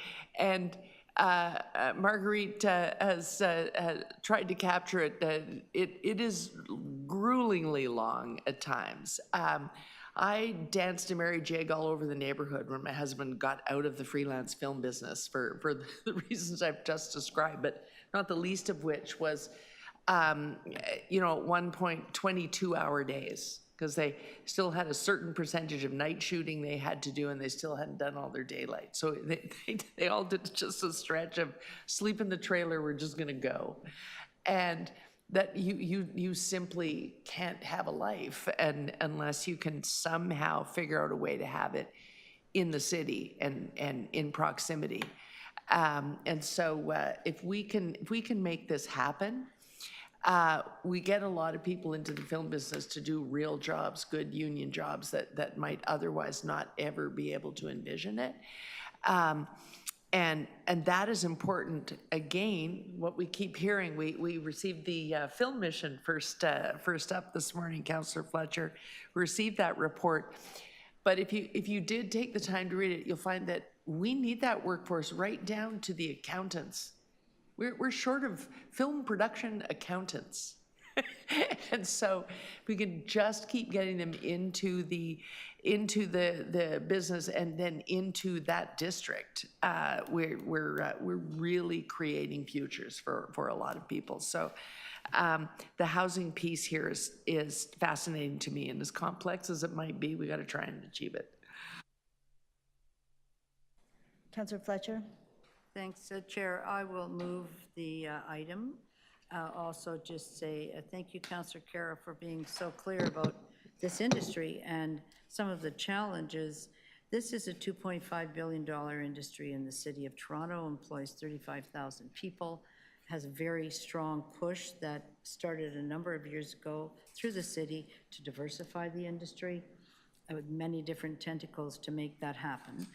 And the Portland's planning framework, which I believe you were the one councillor who was here for that, was very challenging because it set aside lands for major industry, like the film industry, for studio work, and then added into zones around the PIC core, which you've heard that, which is the film district, to make sure that when we've got businesses that they are complementary to film, that they're helping build the industry, they're helping build the economy.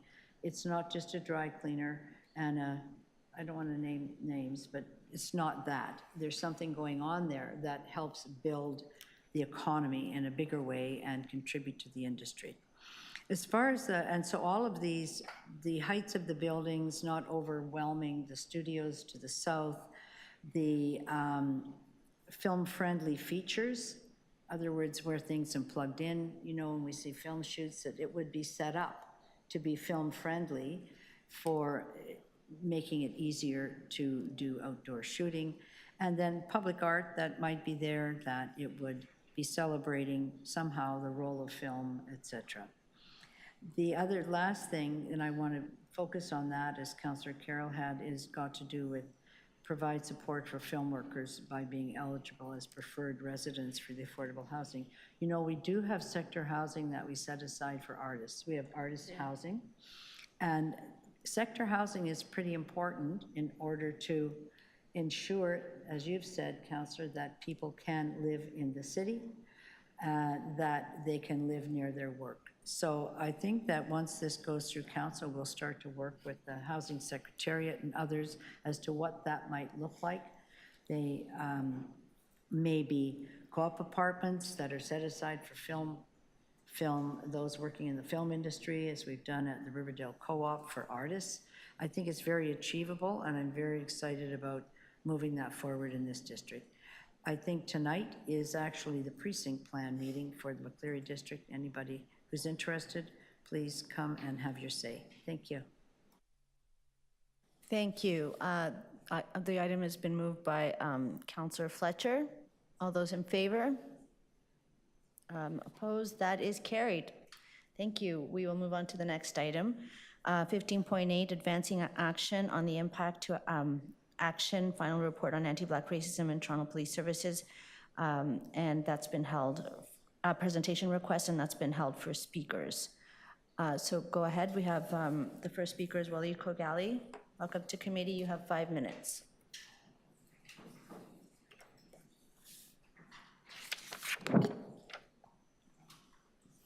Good morning, members of the Economic and Community Development Committee. My name again is Walid Kogali Ali, and I'm a member of the Confronting Anti-Black Racism Advisory Committee.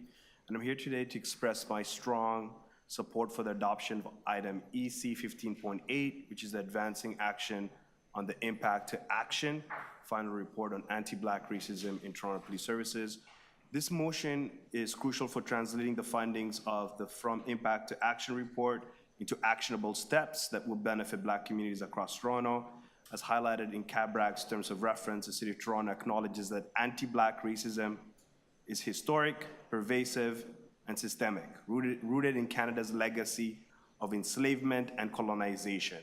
It's imperative that this committee, City Council, and all relevant agencies commit to taking concrete steps to address these systemic issues and promote justice and equity for Black residents. The CABRAC motion, which was passed about 2 weeks ago on September 4th, aims to ensure that the findings of the Ontario Human Rights Commission report are not only acknowledged but acted upon. This committee meeting provides a key opportunity for city agencies to directly report on their progress in confronting anti-Black racism, particularly within Toronto Police Services, but we also heard of the impact of overcharging, and Toronto Community Housing Corporation can also comment on that. These institutions, as highlighted in the report, have had significant impacts on Black Torontonians, and accountability is critical in moving forward.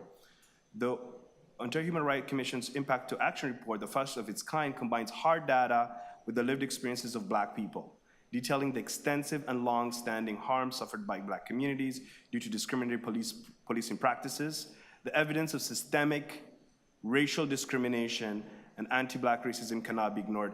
And I hope members of council can pay attention to what I have to say, since some folks are chatting on the side. The inquiry found that TPS practices and activities disproportionately affect Black people, contributing to racial profiling and discrimination. The HRC has developed 107 recommendations to address this systemic anti-Black racism, and they're committed to holding TPS and Toronto Police Services Board accountable for implementing these recommendations through independent monitoring and legal enforceability. Some of the key recommendations include destroying historical street checks data. The practice of carding, as you all are aware, has been a foremost concern for Black communities, exemplifying how discretionary police power disproportionately targets and harms Black people. The HRC found that TPS and TPSB failed to purge historical street check data, much of which was the product of racial profiling. Recommendation 63 speaks to how TPSB should consult with the Information and Privacy Commissioner of Ontario to develop privacy guidelines for the collection, analysis, and public release of human rights-based data. Recommendation 64 speaks to how TPS must destroy personally identifiable information from carding, street check, data collected before January 1st, 2017, unless there are active court orders requiring its retention. The impacts of racial profiling and carding have left deep scars on Black communities. The OHRC's recommendations are legally enforceable, and this committee must work with the Confronting Anti-Black Racism Advisory Committee and the rest of our City Council to ensure that TPS and TPSB take decisive, concrete actions to end this cycle of harm. I urge this committee to request updates also directly from TPS and other city agencies, divisions, or subsidiaries identified in the OHRC report, and also extend an invitation to Toronto Community Housing. Public accountability is essential in ensuring these agencies are making real, measurable progress in addressing the systemic anti-Black racism outlined in the report. Additionally, it will be highly beneficial for CABRAC to invite a representative from the Ontario Human Rights Commission to present on the findings and recommendations from the report. These insights will provide critical guidance on the next steps needed to dismantle systemic barriers faced by Black communities and help our city move toward a more just and equitable future. As we approach the next reiteration of the 10-year action plan to confront anti-Black racism, it's critical to build upon the work initiated by the 2018-2023 plan adopted by City Council, a review of the progress made so far, and a commitment to further action in light of the OHRC report is necessary to continue advancing equity and justice for Black Torontonians. In conclusion, I strongly support the adoption of EC 15.8 and urge this committee to take meaningful steps to address anti-Black racism in our city. By advancing this motion, inviting the OHRC to represent and holding city agencies accountable, we can begin to dismantle systemic barriers that continue to oppress Black communities in Toronto. Thank you for your time and consideration. Thank you. Are there any questions of the deputant? Seeing none, the next deputant, while we sort out number 2, is Elena Tagizadeh. Yes. Welcome Thank you to very committee. much. You have 5 minutes. Yeah, thank you very much. Good morning, everyone, and thank you for calling me. This room is extremely cold. My special thanks, it goes to all the councillors, of course, especially the city councillor, Chris Mizey, that always he supported us, in the community. Always, I see him around the community. Today, I am in a support of the advisory anti-Black racism committee. And once again, my name is Elena Tagizadeh, and I am the Employment Economic Development Co-Chair at the Regent Park at this moment. And today I came on behalf of the committee to support this advisory committee for the Black people. It doesn't need to be Black to support them. My heart is really beating for all those Black people as partially grow up in that community, and I'm proud of them. The dedication that I have seen from this community, believe me, I have never seen anywhere. The heart feeling that I have for these people is extreme because of the support even that I am taking, from them. So definitely I have a responsibility and accountability to support them. But I would like, to just, read out few points regarding these advisory committees' work that they have done, and it is really appreciated. I would like just, remind few points, and I'm going, to read those, despite I do not like, to read from the paper, and I would like, to speak out, but sometimes I have to read out the points. The first point is historic and systemic issues. The advisory committee addresses the deep-rooted systemic nature of anti-Black racism in Toronto, which is essential for creating a fair and a just city. The second one, dedicated representation. It provides a dedicated mechanism to represent the interests and the concerns of the Black communities, ensuring their voices are heard in a decision-making process. Third, equitable outcomes. The committee helps the city partners with the Black-led organizations and other entities to achieve an equitable outcome in an area like child welfare, housing, healthcare, employment, and education. Next one, the barrier eliminations. Its focus on removing the barrier faced by the Black communities and improving their access to necessary services and programs. Another point that I would like to mention, that's a guidance and a support that this committee always offer to recognize these Black community, contribute their support and development and promoting justice, particularly in policing and the criminal justice system. The last one that I would like to emphasize on it is a actionable recommendation. I am aware that this committee is not able to take the decision, but definitely these committees' recommendations guided the city councils and the city staff in making informed, effective actions.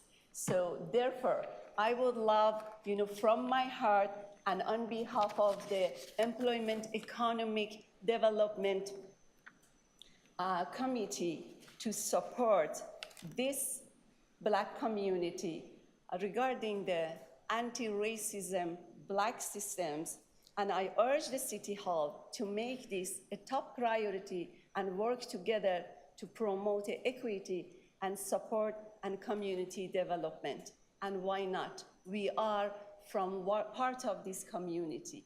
All of us grow up in that community. We have to support each other, and we have to respect each other, and we have to help each other to grow more. And I would like to mention one thing, that I had a great really respect for the Chief Justice of Ontario, and I was grateful to meet him in person, and his name is Michael Tolok, that he is one of the Black, people, and I am proud, to meet him in person, and just be presented today among all of you. We need your support. Can you and thank please you wrap very up? much. Thank you, Appreciate perfect, it. appreciate it. Thank you. The next speaker is online. Damar Kamar Hewitt will be speaking in place of Anil Philip. Welcome to committee. Thank you for having me. 5 Chair and minutes, go ahead, please. Thank you for having me, Chair and members of the committee, councillors. I am Damar Kamar Hewitt. I am the Executive Director of the Black Legal Action Center. And I appear today to support the recommendations being put forward by the Advisory Committee for the adoption of for the invitation to the Ontario Human Rights Commission to explore further the recommendations that are contained in their report. Now, the Black Legal Action Center, we're a not-for-profit legal clinic. Our mandate includes providing support to low or no-income Ontarians who are facing anti-Black racism issues. And we do that through providing legal representation, advocacy, and law reform. We do community initiatives and public legal education initiatives. And one of the areas in which we do provide these services is police complaints. And so this is an area that's of great importance to us. We do monitor all that's happening. We do pay close attention to the recommendations and the implementation of these recommendations. And we found that it is very important that the advisory committee be tasked to explore further the recommendations of the Ontario Human Rights Committee's report. And for us, it's important because it ensures that there's transparency and accountability. One of the recommendations of the Ontario Human Rights Commission at number 50 is for there to be legal enforceable mechanisms in place, and of course for there to be accountability measures in place within the Toronto Police Service. And for us, without those, then the drive to address these issues at the Toronto Police Force certainly would be defeated. Another important reason why we're supporting this is, of course, it allows us to collaborate. It allows us to come together with other community organizations to see that there is accountability of it. And from our work with the community partners, where we have found that there is, of course, the need for greater accountability. There's the need to build trust within the force. There needs to be trust within the network of partners that are doing these work. And that's why it is important that we hear and we impress upon the committee to adopt these recommendations. And of course, subject to any questions from the committee, that's our position. Thank you for your deputation. I don't see any questions, so we'll move on to the next speaker is May Mohammed. May Mohammed is not online presently. Richard Martin. Is Richard Martin online? Not online. And the final speaker, Desmond Cole. Desmond Cole, welcome to committee. You have 5 minutes.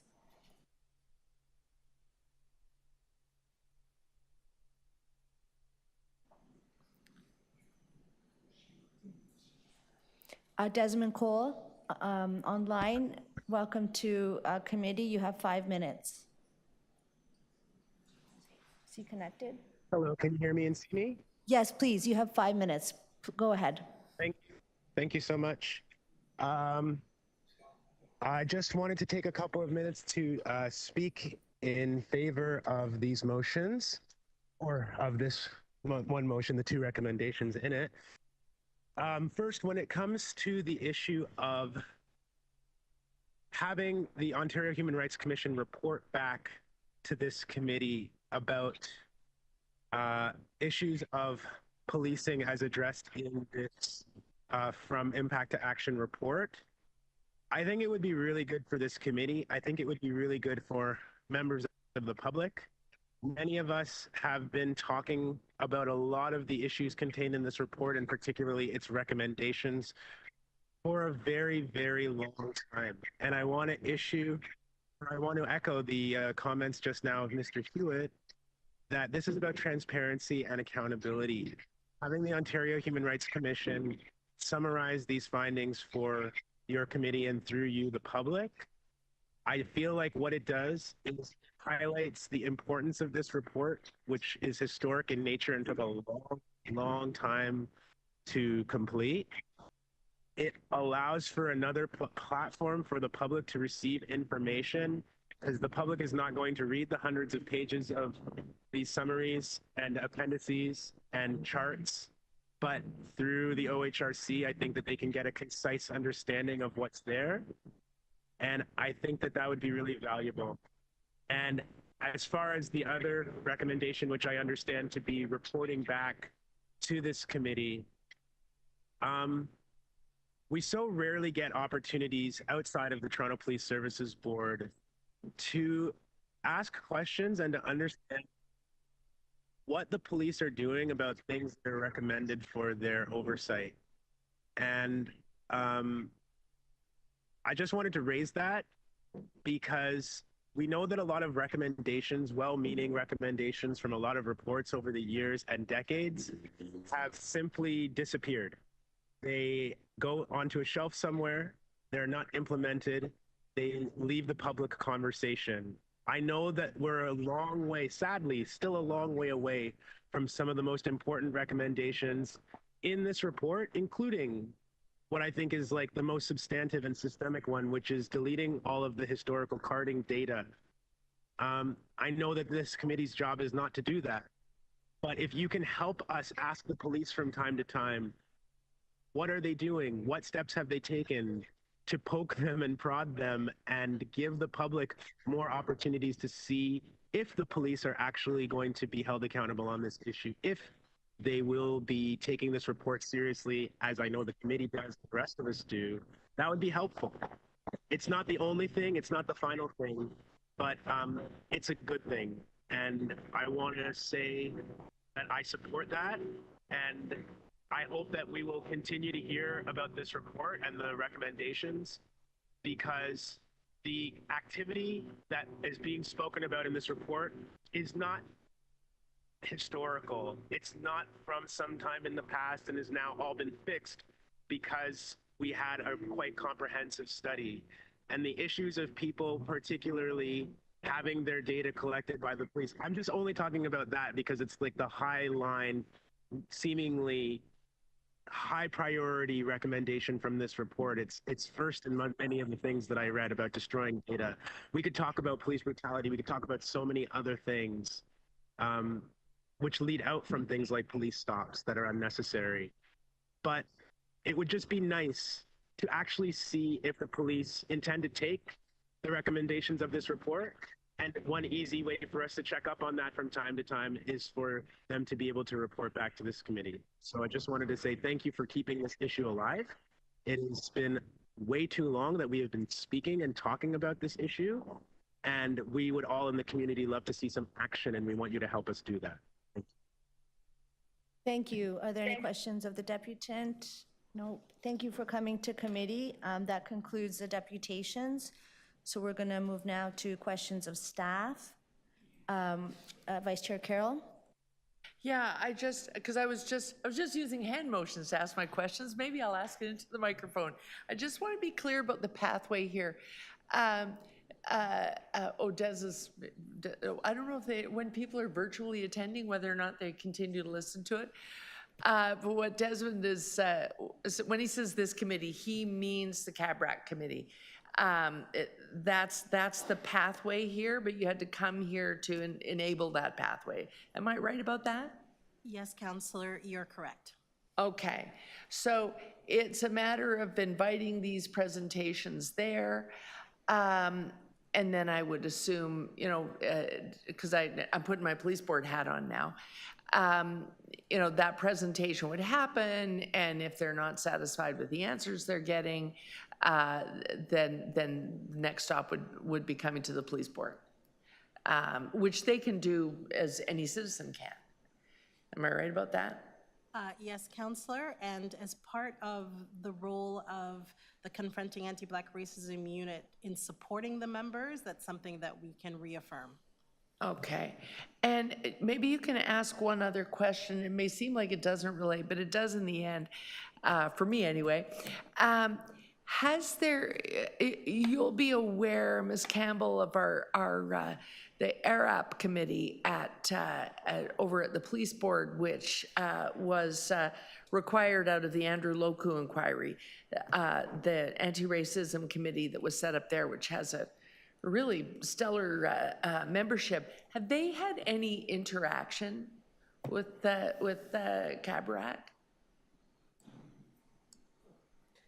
So what I would say, Councillor, is that in the past, the former manager of the Confronting Anti-Black Racism Unit was a co-chair on ARAP, and so Anthony Morgan. So we tried to ensure that both through our partnership and accountability advisory table, that's the table, the resident citizen body that supports our ongoing work of the Confronting Anti-Black Racism unit. So we ensured that there were understanding and connections at that level. I don't believe, however, that there has been, this item has come formally to the CABRAC as part of our discussions. Okay. And those are my questions, Madam Chair. I'll ask to be on the list to speak. Thanks. Thank you. Any other questions? I have a couple of questions. I note that there's a challenge, I think, in the motion as it relates to what entities are being actually referred to in the Ontario Human Rights Commission report. The letter provided by Mr. Kogali Ali states that Toronto Police Services and Toronto Community Housing, that these institutions, as highlighted in the OHRC report, which I think is what was may have been discussed at committee, is it accurate that the OHRC does not highlight or focus on Toronto Community Housing in its report? Thank you for the question, Chair Bravo. So the Ontario Human Rights Commission report focuses exclusively on the conduct of the Toronto Police Service and organization. It does not focus on or speak to the conduct of Toronto Community Housing. So we do see that as out of scope. And I want to be careful about not addressing concerns that the committee may have had in relation to Toronto Community Housing, particularly with histories like that we were, people like us have been on the outside concerned about and protesting and wanting change. Think about the Neptune 4 and the harm that was done there. Are there any other sort of processes, or are there other vehicles or venues where the questions that the committee may have had are being addressed in relation to Toronto Community Housing? So yes, Councillor, at the request and direction of the Toronto Community Housing's board, Social Development Division has been working with Toronto Community Housing through a third-party consultant to review the Community Safety Unit. Sorry, I have acronyms in my head. I have to speak in words. Community Safety Unit of TCHC. And the span of that includes questions around anti-Black racism. So that review has been underway. It has been engaging tenants, partners, staff, community members, and we'll be reporting later this year, which will include opportunities for engagement from the public. So we can provide assurance to members of the public and members of the committee that has brought forward this recommendation that their concerns will be addressed or are being, that there continues to be a vehicle to address those concerns. That's what you're telling me. Okay. Absolutely. Thanks. I'll be addressing that in a motion when it's time to speak. Any other questions of staff? Seeing none, the Vice Chair Carroll was the first to speak. Yeah, I didn't need to ask questions of the deputant, but I did want to thank them for their comments. I want to say Desmond because we've all known each other since we were kids. Mr. Cole, Mr. Cole is right to be concerned about the data. I'm concerned. We both go back on my previous term on the board to a lot of people weren't aware in the discussion of carding. The media tended to keep it up here at the street checks themselves, but the biggest concern for anyone who'd been subjected to it, and every one of their dedicated moms. There was a PACER had a sort of subcommittee of just moms who just want to get my kids' data out of the system. And it is the most important piece is where'd that go? We do have evidence that some of it ended up right in the national CPIC.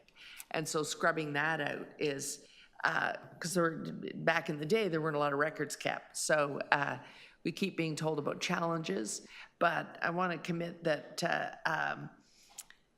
whether or not the services, the board is still focused on it and beavering away at that. The board has had some recent changes in appointment that bring the focus back to that, because talk about something left undone. So that's a piece that, while it wasn't the singular focus of OHRC's report back in the day, it's a big piece in the community that we have to find. I dare say they'll when they do scrub that data, they'll find several of those cards will have my son-in-law's name in them, because there was a point at which street checks were so prevalent that all he had to do was get off a bus in his construction work gear, and he was going to end up having his data taken if someone was standing there. If an officer was standing there, it was that prolific in certain parts of the city.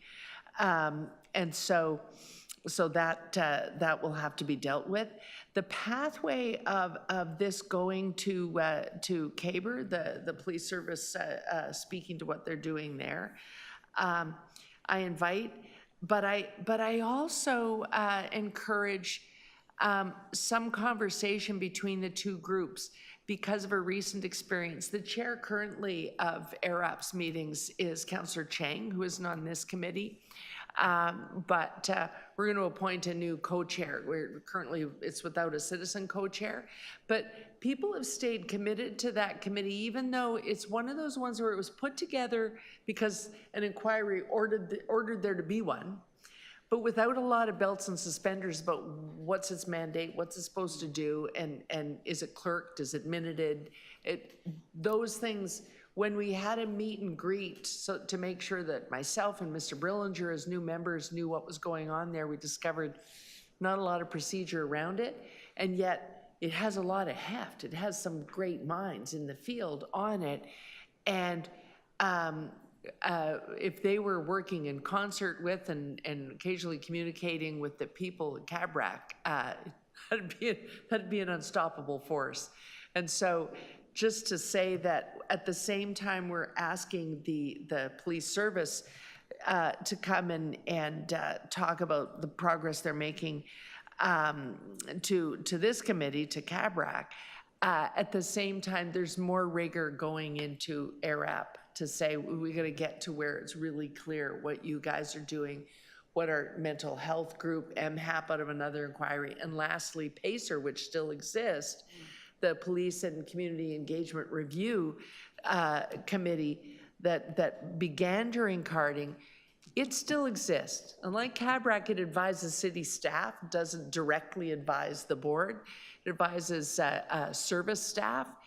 And yet I have found returning to the board that it doesn't have a lot of connection to the community and the board the way it once did. It really directly meets with the service staff, and we're not actually getting the meeting schedule and being allowed to observe it. So I think CABRAC taking this move could lead to, okay, what are all these doing and what can they do together? So appreciate the request. Thank you. Sometimes the button doesn't work for the microphone here. Councillor Fletcher. Yeah, I just want to follow up on something that you said, Councillor Carroll, and that is really being clear. And I'm not sure it's from this particular meeting or through the committee that you chair, Councillor Moyes, or if it's through SDFA, but the layers of data that are out there, even though there's supposed to be only one layer, is a little surprising. So that there do appear to be a number of layers that might not be the ones that we've said are the official ones, but there's a number of layers of unofficial data about what you have or haven't done. And that often comes up when you're trying to cross the border, even if your charges have been dropped. The fact that you've been charged is still there somewhere. And so naively, we think everything's fine and go for a job and get the police check and nothing's there. I remember a few years ago, there was a young Black woman who had applied for a Metrolinx job and been hired at Metrolinx. You may remember this. And then turns out at the last minute, she was turned down for the job because of her police check. And for the life of her, she couldn't figure out what that was. But there's no requirement to say, well, here it is or anything else. So this is still going on. And I think getting to the bottom of it, how many layers, what are people really looking at? How deep can you dig in all of that layered data to say something about somebody when they're looking for a job? The other thing I'm unclear about is, in that context, is anybody who has been charged with simple possession, charged with marijuana possession, has that been completely expunged? And which layer has that been expunged for you? How does that work? Because if it isn't been completely gone, now somehow we have a former deputy premier, we have a former police chief who was an MP, and they're all in the marijuana business. And somehow, if you've been charged, you may still not have access to a job. So there's something really still funny. And when we're really looking at advancement and we're looking at taking out all of the barriers for Black youth to great jobs, etc., what is the playing field? What does it look like? I'm unclear what it looks like. And I'm not moving that here. I may move that at council so we actually understand. A no BS report. That's what I'm looking for. Thank you. Any other speakers? I will speak to this. I want to thank the members of the committee for bringing this forward. I will be moving an amendment to the recommendation. It's amendment to, so the first part would stand. The second is a request of Confronting Anti-Black Racism Unit, SDFA, to invite the chair of Toronto Police Services to present their existing anti-Black racism initiatives and work to consider and adopt findings from impact to action following a report on anti-Black racism by the Toronto Police Service. I think that first I want to say that it's to be intentional and to scope this right, that we focus on what was the subject of the OHRC's report. I think that there may be other questions in the future about how Toronto Community Housing Corporation is doing its work and with our division here, Social Development Finance Administration. But I also, like the other members of the committee, I think it's fundamental to focus on this data problem from an economic development and inclusion perspective. There are so many instances of people whose livelihoods and lives have been destroyed because of the failure to destroy that data, and the commitments that have been made to the public with broad support is that that will happen. And I think you hear the energy in this committee to attend to that. I think specifically of one example that came to mind, and those of anybody that was involved with it, has been involved with the Toronto Community Benefits Network will remember that the framework agreement with Metrolinx included hiring technical staff, administrative staff, as part of the building out of the Eglinton line. Well, two of the people that were hired were not able to pass a police check, and they were never told why. So here we have a strategy to promote inclusion for qualified people, an opportunity where we're making massive, massive infrastructure investments, and the very beneficiaries of the strategy were denied and deprived of the possibility because of this unaccountable, ungoverned data. That really, I think, brought it all very clear to mind, and I'm very happy to hear Councillor Fletcher talk about the massive contradictions of all those cannabis, those marijuana arrests over time. Former chief of police who called people scumbags or whatever, and then went into the very business where so much criminalization of communities happen. And so I think that this is, looking at it from a community economic development perspective, this is a huge priority for us. We have to resolve these problems because people are being deprived of employment, even volunteering. You know, even if you want to get into the path of being able to contribute, you will be denied that, and you have no knowledge of why, because there's no eyes into it. And so thank you for the committee, and this is amendment is an effort to make sure that we're scoping this appropriately, and we'll see whether the committee supports it. Those are my remarks, and seeing no other speakers, on my motion, we can display that. What turned you down? All those in favor of the motion? Okay, that's unanimous. Item as amended, all those in favor of the item? That's also unanimous. Thank you. So that concludes that item, and we'll move on to our final item. It's a pizza party. EC 15.10, Toronto International Pizza Festival. This is gonna go well. We have, first of all, the questions of staff. We have visiting Deputy Mayor Cole here. Do you have any questions of staff? I'd like to speak, thanks. Okay, are there any other members who have questions of staff? Let's go to Vice Chair Carroll first, and then to Councillor Fletcher. Yeah, I'm sorry to put you on the spot here, but I want to know, the way this is worded, it sounds like we're creating and running a pizza festival. How do these things generally unfold in terms of partnership? Are we enablers? Are we funders? The wording doesn't give me a clue as to what sort of model for delivery would be needed. If staff are going to report back on this, would they report back showing us similar models, like how does a Taste of Lawrence happen, that sort of thing?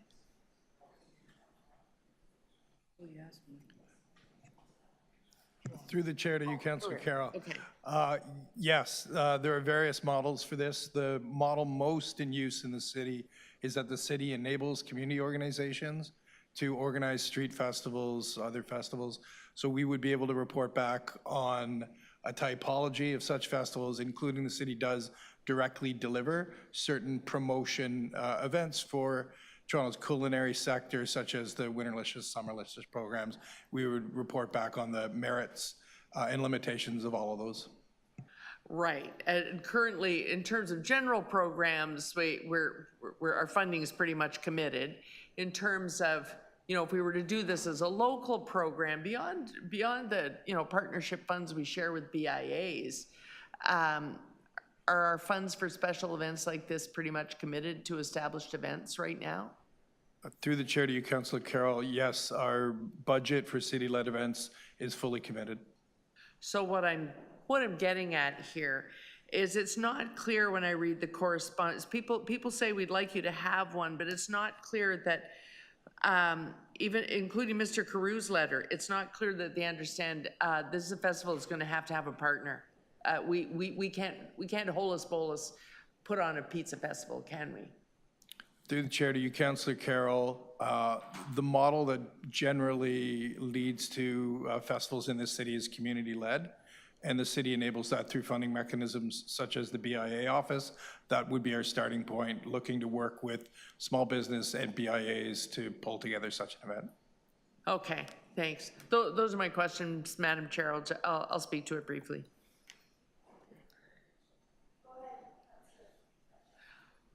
So we're just asking for a report on what this might look like. Yeah. Correct? If there was such a pizza festival that had a brand on it that would be a Toronto brand, then how it would be organized and who's paying and all of that, there may be some options that would come back in a report. Would I be right to think that? Through the chair to you, Councillor Fletcher, that is correct. So in that, you may look and see, are there other cities that have pizza festivals or that have these types of just singular food festivals or promotion? Through the chair to you, Councillor Fletcher, yes, in preparation for committee today, we did a little preliminary research. Will not surprise you that Napoli, Italy has the largest and most successful such public-facing pizza festival. Probably pretty good pizza too, would I be right? Actually quite different. I understand that Sault Ste. Marie has a festival, pizza festival.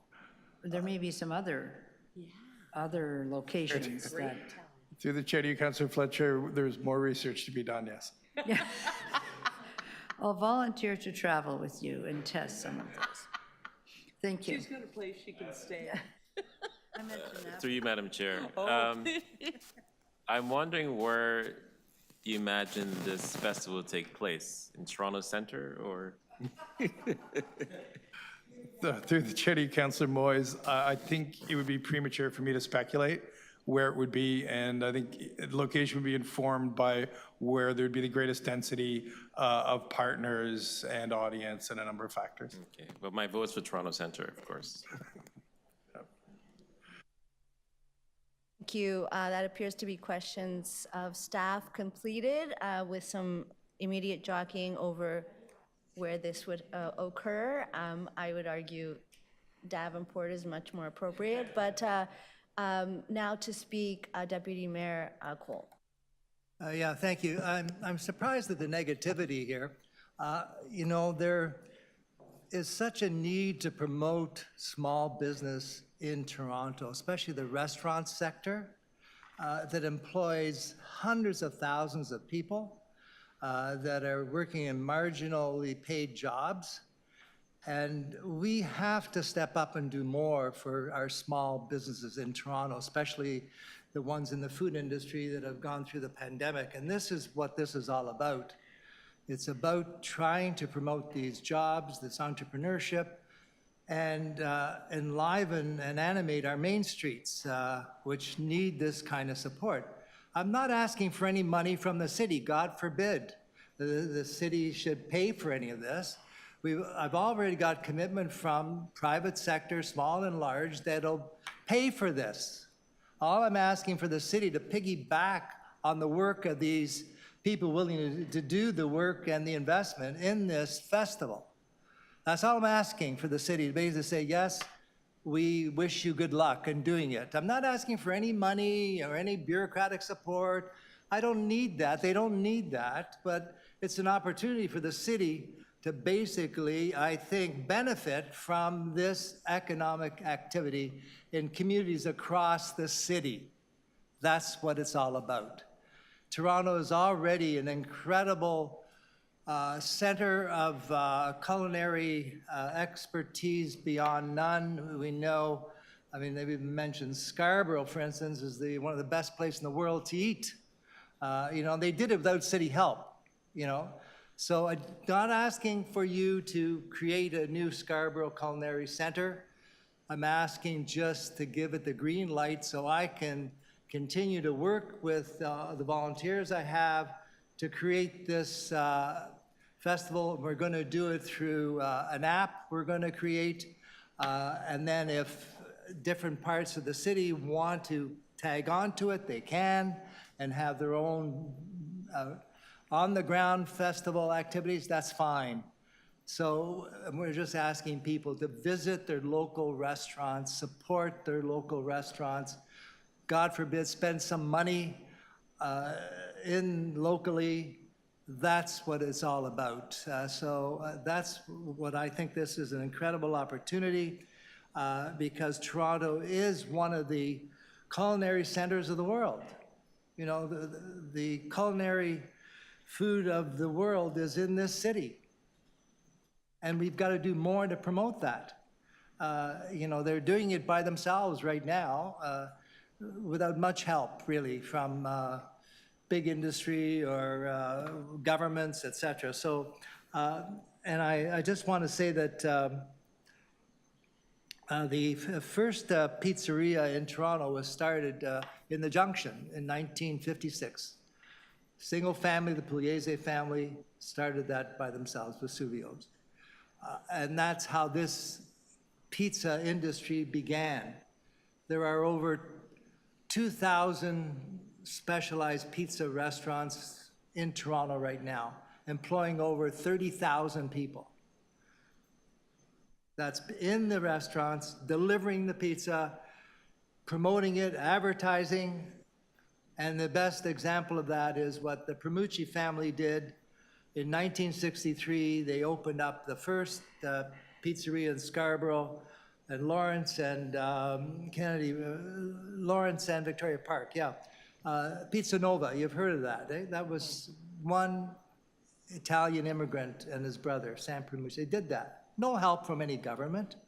And out of that, they've created an incredible pizza franchise industry that, you know, I don't have to tell you about the success of Pizza Nova, but that's the kind of thing that's happened in Toronto spontaneously with no government help. And again, that's why the theme here is let us support these incredible, hardworking people. And most of the people employed in the industry are newcomers to Canada. And it's just not Italian pizza. I mean, now you've got jerk chicken pizza, you've got shawarma, you've got kimchi pizza, you've got sushi pizza, you've got everything. So that's what I'm saying. Give me the green light to go ahead and start getting people. In fact, next October 21st, the Toronto Pizza Summit's taking place. No City of Toronto helped to create that summit. That's taking place. And they're bringing industry people from all across Canada to it. And these are the types of things that are going on without the City of Toronto helping. So I'm just saying to you, I don't want your money. I don't want your bureaucratic supports. Just want a green light to say, let the people work, let the people thrive, let the people eat this incredible food that we have for us in the City of Toronto. Thank you. Thank you. To speak, Councillor Moise. Thank you. Deputy Mayor Cole, I want to say that based on what I heard from my council colleagues around the table, I think most of them were actually speaking in support of this. I know I was when I asked my question. I am the small business advocate for the city, and I've gone across the city over the summer. Just 2 weeks ago, we had the Cabbagetown Festival in my ward, we had the St. Jamestown Festival in the ward, and it has been busier than ever. You know, I received my TTC notes recently, and I saw that transit use is back to pre-pandemic levels. People are getting around the city and they're spending money, and I think, you know, the more to do, the better. And having a pizza festival, I think, is actually not a bad idea. I actually like pizza. I don't have a motion before me, but I would hope maybe even looking at other things, like maybe a samosa festival, right? I love samosas too. Whatever, you know, again, Toronto is the most multicultural city in the world, and I think we have to embrace that. And food is a way of bringing people together, right? Pizza is a way of doing that, samosas is a way of doing that, and, you know, I like my Jamaican food as well. So yeah, so more the merrier, and I'm happy to support your initiative to look into it. Thank you. Thank you. Vice Chair Carroll to speak. Yeah, you know, if my questions and comments were seen as negative, I can apologize for that. While they're not negative, what they are about is scoping. That I take motions at face value, and it wasn't clear to me who the partner is in this one. What Councillor Cole, my colleague, just described in terms of the work that's gone on thus far, it's not really reflected here. And so I have a job to do right now. As my colleague well knows, we're currently looking for $80 million because FIFA is that far off the government funding. We have people knocking on our door every day for economic development opportunities, and the budget is well and truly spent. And so I have to scope things. I'm not negative about it. It's one of my favorite foods. Well, you can tell it by looking at me. I'm not negative about having a pizza festival, but I'll tell you what I am negative about is new things that don't have a partner and a way to afford them. That's my job right now. I have to be. Newsflash, what's really important is that we execute the stuff we adopted in last year's budget. And I have a spreadsheet about this long in my office about the stuff that got done and the stuff that didn't get done. We're struggling to get it all done because we're down to such tight, fine strokes on every line of our budget. We had to deliberate for an hour and 15 minutes before deciding to spend just $50,000 more. It's less than that, I think, even, to add the Indigenous program to Diversity and Youth Fellowship program. An incredibly valuable thing to do. And actually an economic accelerator, because all these people go out into the economy, us having helped them build those capacities. I'm about making sure that we're spending for impact and living within our means, because I have to be. And so happy to receive this report, but it needs scope and it needs a partner. And that's all I'm saying. Those are my comments. Thank you, Madam Chair. I will speak now to say that we received a letter from Deputy Mayor Cole, and I will be moving the motion in your letter before this, to put it before this committee. I think the questions of clarification were very important to be able to understand what this is for Deputy Mayor Cole. An opportunity to endorse the idea that this is a good idea, that you heard some enthusiasm, pizza eaters, pizza lovers, and I think that the concern around what small businesses are facing is something that we grapple with all the time. It's important to main streets that we have small businesses being able to operate and to demonstrate our love for them and our support is something that we can do with this. That the clarification that this is an endorsement of an idea and principle where other resources can be rallied, existing resources, and organized toward that objective, I think satisfied some of the questions that were asked. I also wanted to say that one of your arguments in favor you could have used is that that's like a compostable container that it comes in. And that's one of the reasons that, yeah, we're allowed to, and if it's oily, you can put it in the compost. So I think that we look forward to, one day I will look forward to attending the Pizza Festival. And I think that the idea that so many, this pizza, the notion has been adopted by so many communities, and there's so much experimentation that happens. is something that I think is a real meeting point for us. I'm not going to suggest we have an empanada festival, but I think let's keep it at pizza.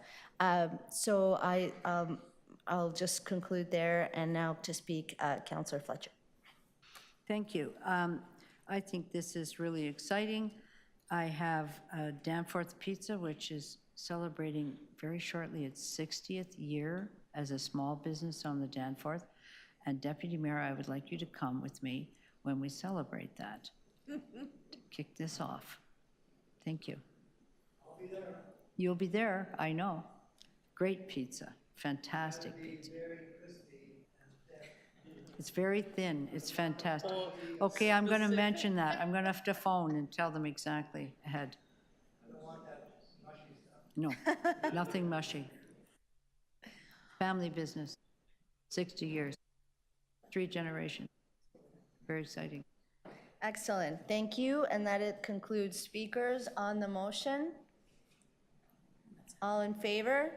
That's unanimously adopted.